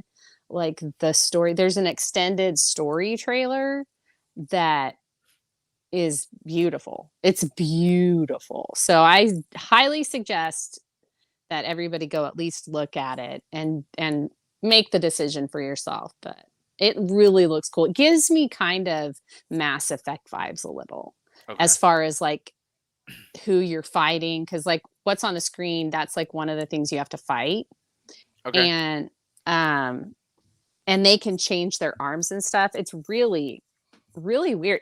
Also kind of gives me an Eternals vibe too, where you know how the creatures can kind of make themselves different things. Like the monsters kind of like as it is eating things, it's adapting. It's kind of like that. Right. So yeah, it looks kind of cool, but As long as young Phil can customize his guns, then he's okay because that's all he does for 3 hours on Monday mornings on game streams. In Cyberpunk, yeah, because you have to customize your guns in order to make sure everything works. So Mhm. it's kind It's of a gun. They go kind pew of- pew. They're fine. Look, they're it fine. No, takes me not a really. long time in Mass Effect to pick out an outfit and get the right colors for the mission that we're going on, so I have nothing to say about it. and Mhm. James, you're lucky that because Cyberpunk you only get so much customization on weapons. Call of Duty, everything is customizable from like your upper receiver to your lower receiver. If you were watching a stream of me playing Call of Duty, in between matches, that's all I'm doing is just customizing my guns. You know what I like to customize? I love to customize my McDonald's. Yeah, I saw the transition coming. Cosmix, the new restaurant format from McDonald's, this is so interesting, is currently in test period by the Golden Arches and is meant to compete with Starbucks and Dunkin'. Right. Oh, Dunkin' changed their name. That's right. Focusing primarily on breakfast food, snacks, and beverages. The initial Cosmix, located in Bolingbrook. Bolingbrook, Illinois, opened over the weekend and unveiled its initial slate of offerings. Are we okay with Cosmix? After reading what they're gonna have here, I actually am. I'm actually kind of excited for this to open up more broadly, and I need our resident Illinois in to go and check this out. Graveyard Yeah. needs to go and check this out for us. That's true. Yeah, That's true. I think he needs to send me some of those frosting stuffed donuts. Well, thank Yeah. you guys for reading ahead. The menu consists of a classic egg McMuffin and new offerings developed by Cosmix, such as spicy queso sandwich. Mhm. Okay. A creamy avocado tomatillo sandwich, Sounds pretzel delicious. bites, hash Mhm. brown bites, Mhm. McPops, which Mhm. appear to be frosting stuffed donuts. Okay. All right. Mhm. AKA diabetes. The Well, BBs. look at this egg McMuffin. Mhm. If you're high, you'll want it. Delicious. Spicy queso sandwich, definitely high. Creamy avocado tomatillo sandwich, definitely high. Pretzel bites, munchy food. Hash brown bites, munchy food. McPops, frosting stuffed donuts. You only think about stuff like that if you're high. I'm sorry. So they may be trying to go for Starbucks and Dunkin's, but they're really delving into the Taco Bell crowd now. Food you only get when you're high for 10, please. Right?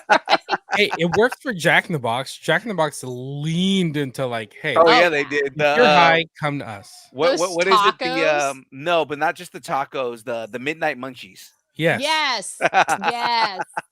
I'm down for it. That's fun. Oh That's man. Freaking twice baked potato skins. fun. Oh God. Bring Sorry. it on. With the ranch, you know what I mean? So That upset ranch. they Right. stopped. I'm so upset they stopped making that. I know. That was like the best thing on the menu. Anyway.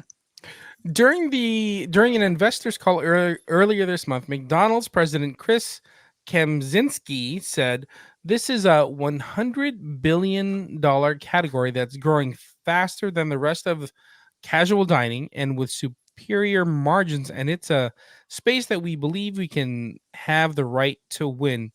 Kempczynski said during the call, Cosmic locations will also serve snack type foods that aren't regularly at the McDonald's locations.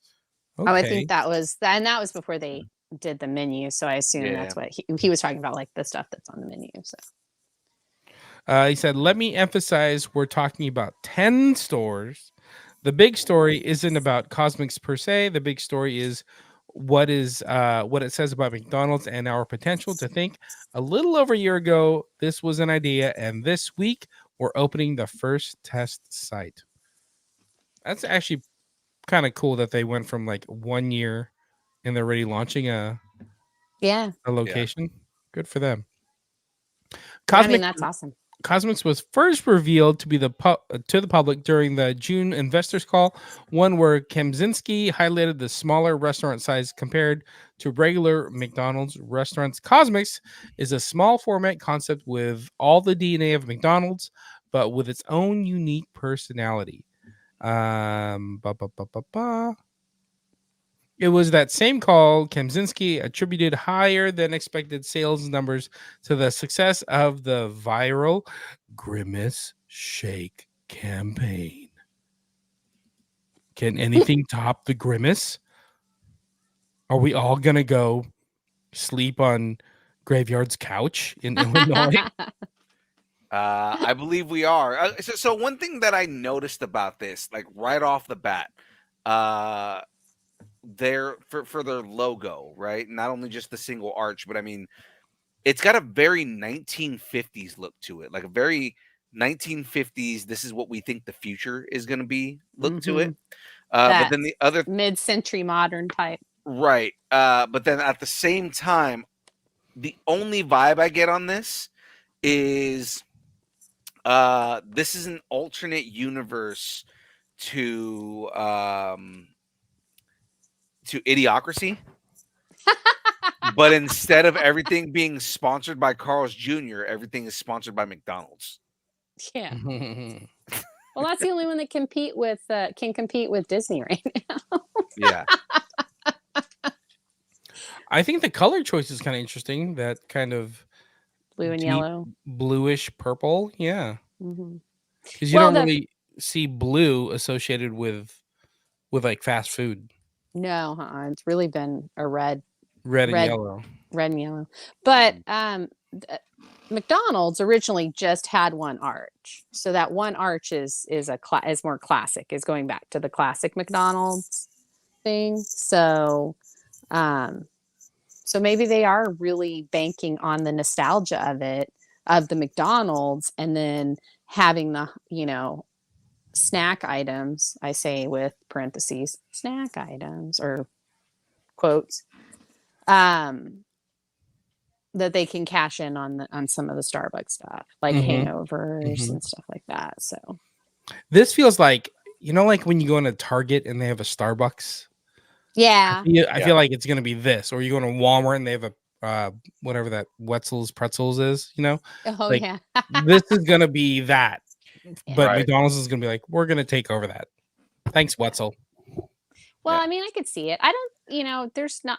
I don't think we're oversaturated in the Dunkin' Starbucks thing. So I mean, I don't see why. it Maybe can't not where you're succeed. at. Maybe not where you're at. But see, I can tell you where when I worked at Apple and Walnut Creek, Mhm. within a block radius there was 4 Starbucks. Yeah, but that's Walnut Creek, dude. Yeah, it's Walnut Creek.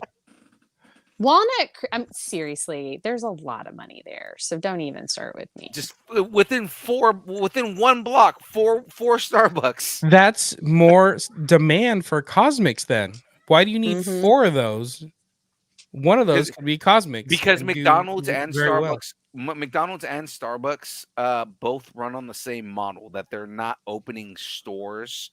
They're They run on investing Dunkin'. No, that's funny. They're investing in real estate. Yeah.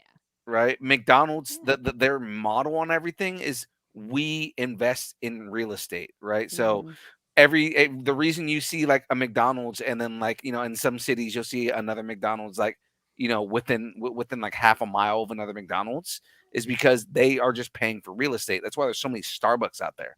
Mhm. Like that. This is just another way for McDonald's to have more real estate, because now they can get smaller places and buy smaller properties and put Cosmix inside of those now.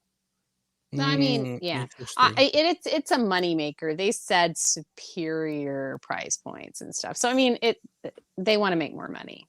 That's really it. They wouldn't do it if it didn't make more money. I don't know about superior price points, just because McDonald's has the tendency to now they overcharge for everything. So it's like, I remember when you used to be able to get.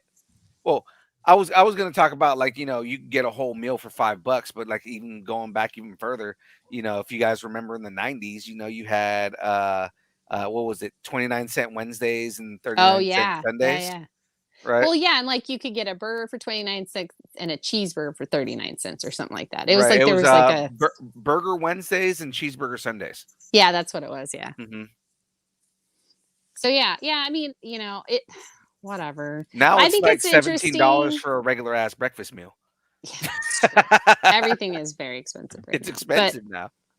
But I mean, I think it'll be an interesting experiment.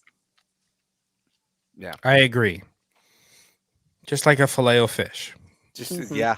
You know what a really good experiment that you can invest in, guys, is that ladies and gentlemen, we got merch, people. Beer, beer, beer, beer, beer, beer, beer, beer. Beer, beer, beer, beer, beer, beer, beer, beer. Beer, beer, beer, beer, beer, beer, beer, beer. Okay.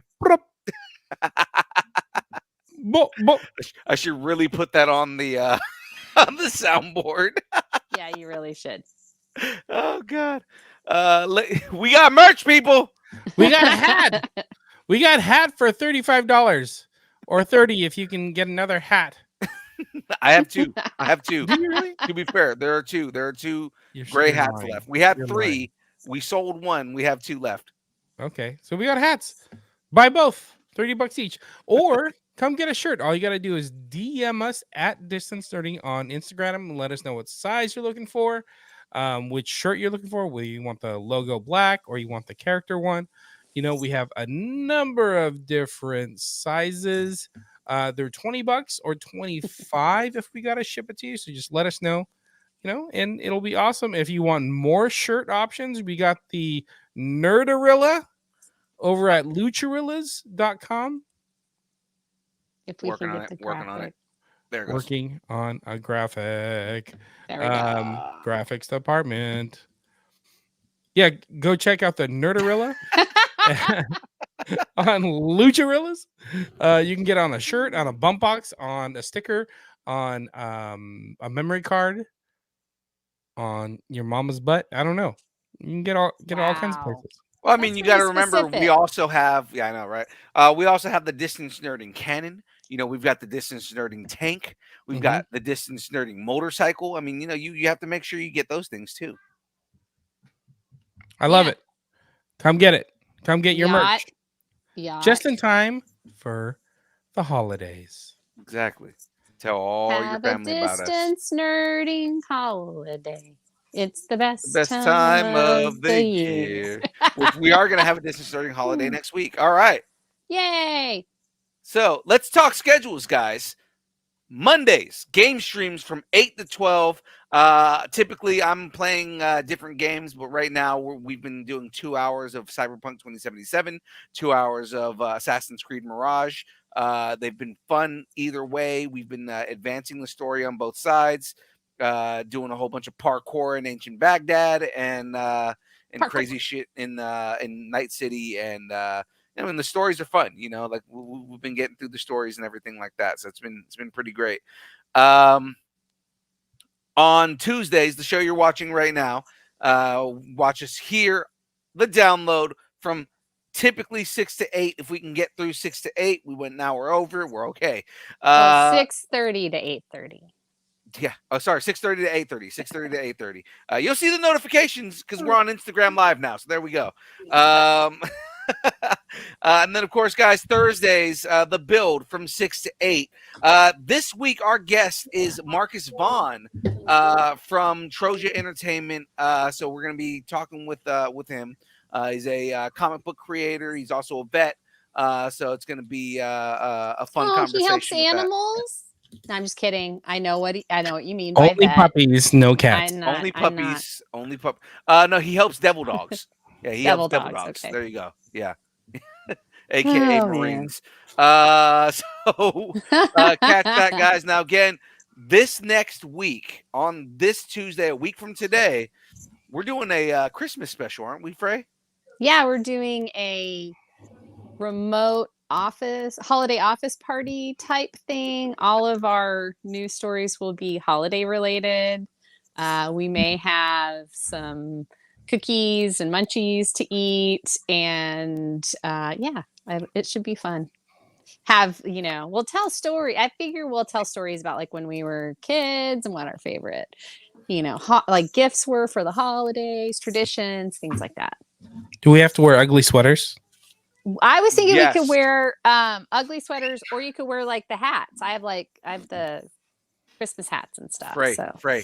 What? Put that in What? the notes because we haven't done Growing Up Geeky in a long time. So we need Growing to up do a geeky. Okay. We need All to right. do a Growing Up Geeky segment next week. All right.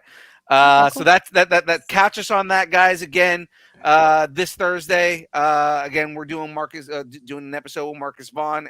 So that'll be a fun thing. And then of course we'll recycle it all over again. So that's our schedule for the week, guys. Yay! Good time. Woohoo! Oh wait.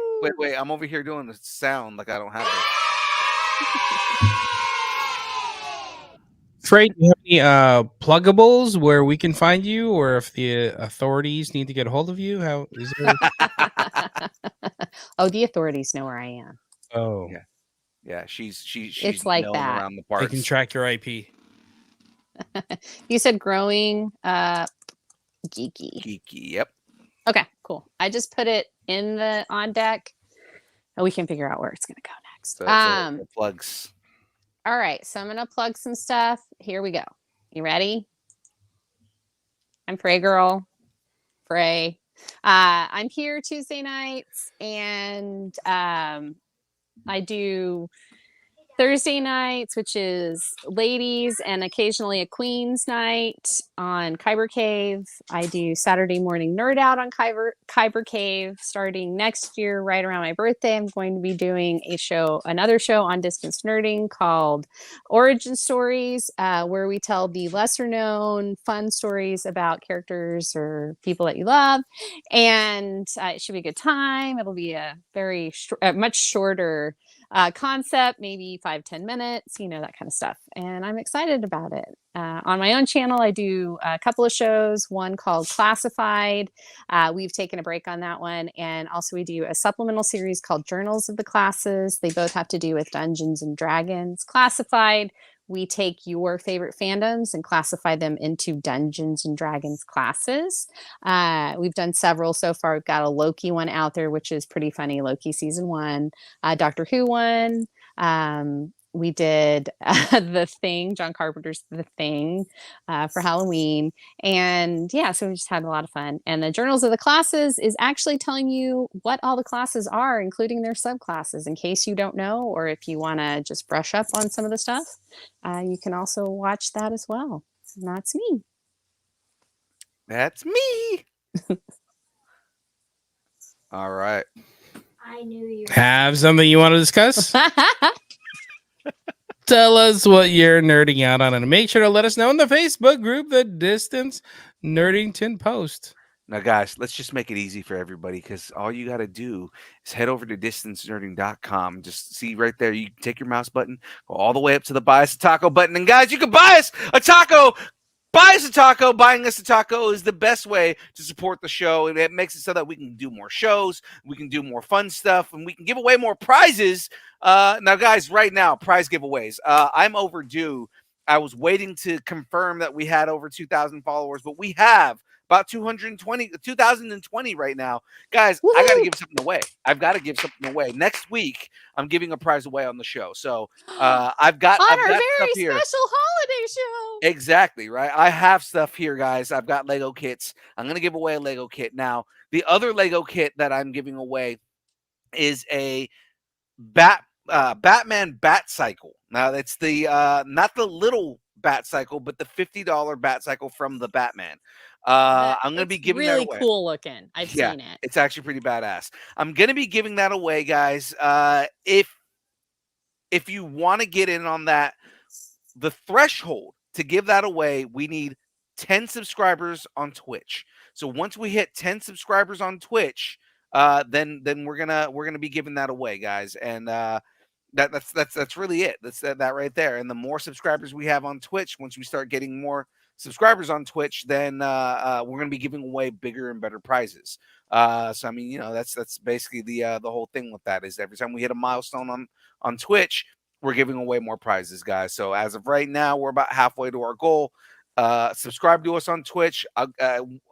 If you're in that pool of subscribers, you qualified to win the $50 Batman Bat Cycle. So there's that right there, guys.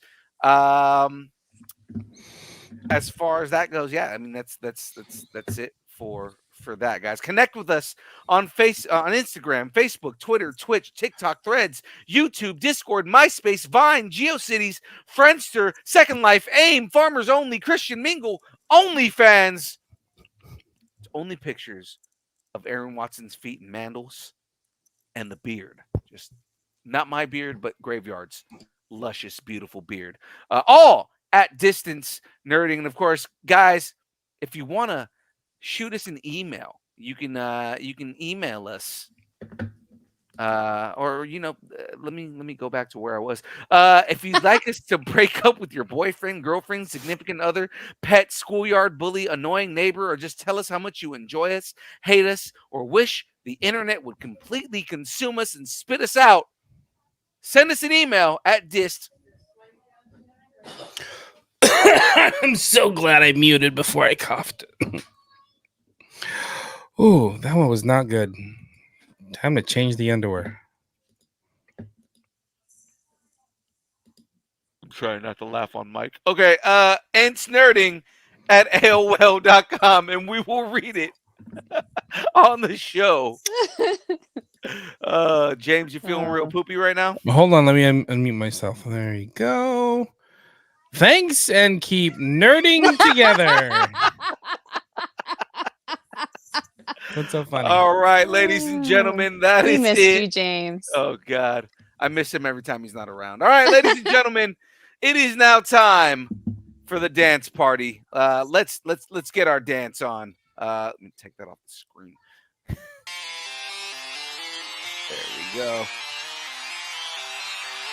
The McNugget. Oh, the bobblehead.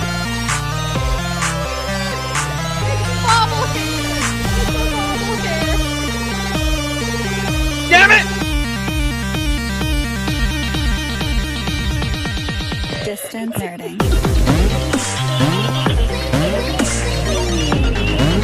Oh my God, you did that. She's adorable.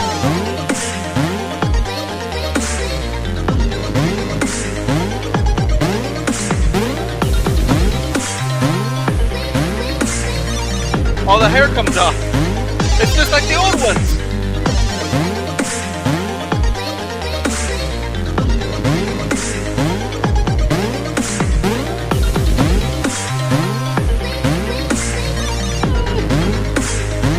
It's Ted Baker Ian.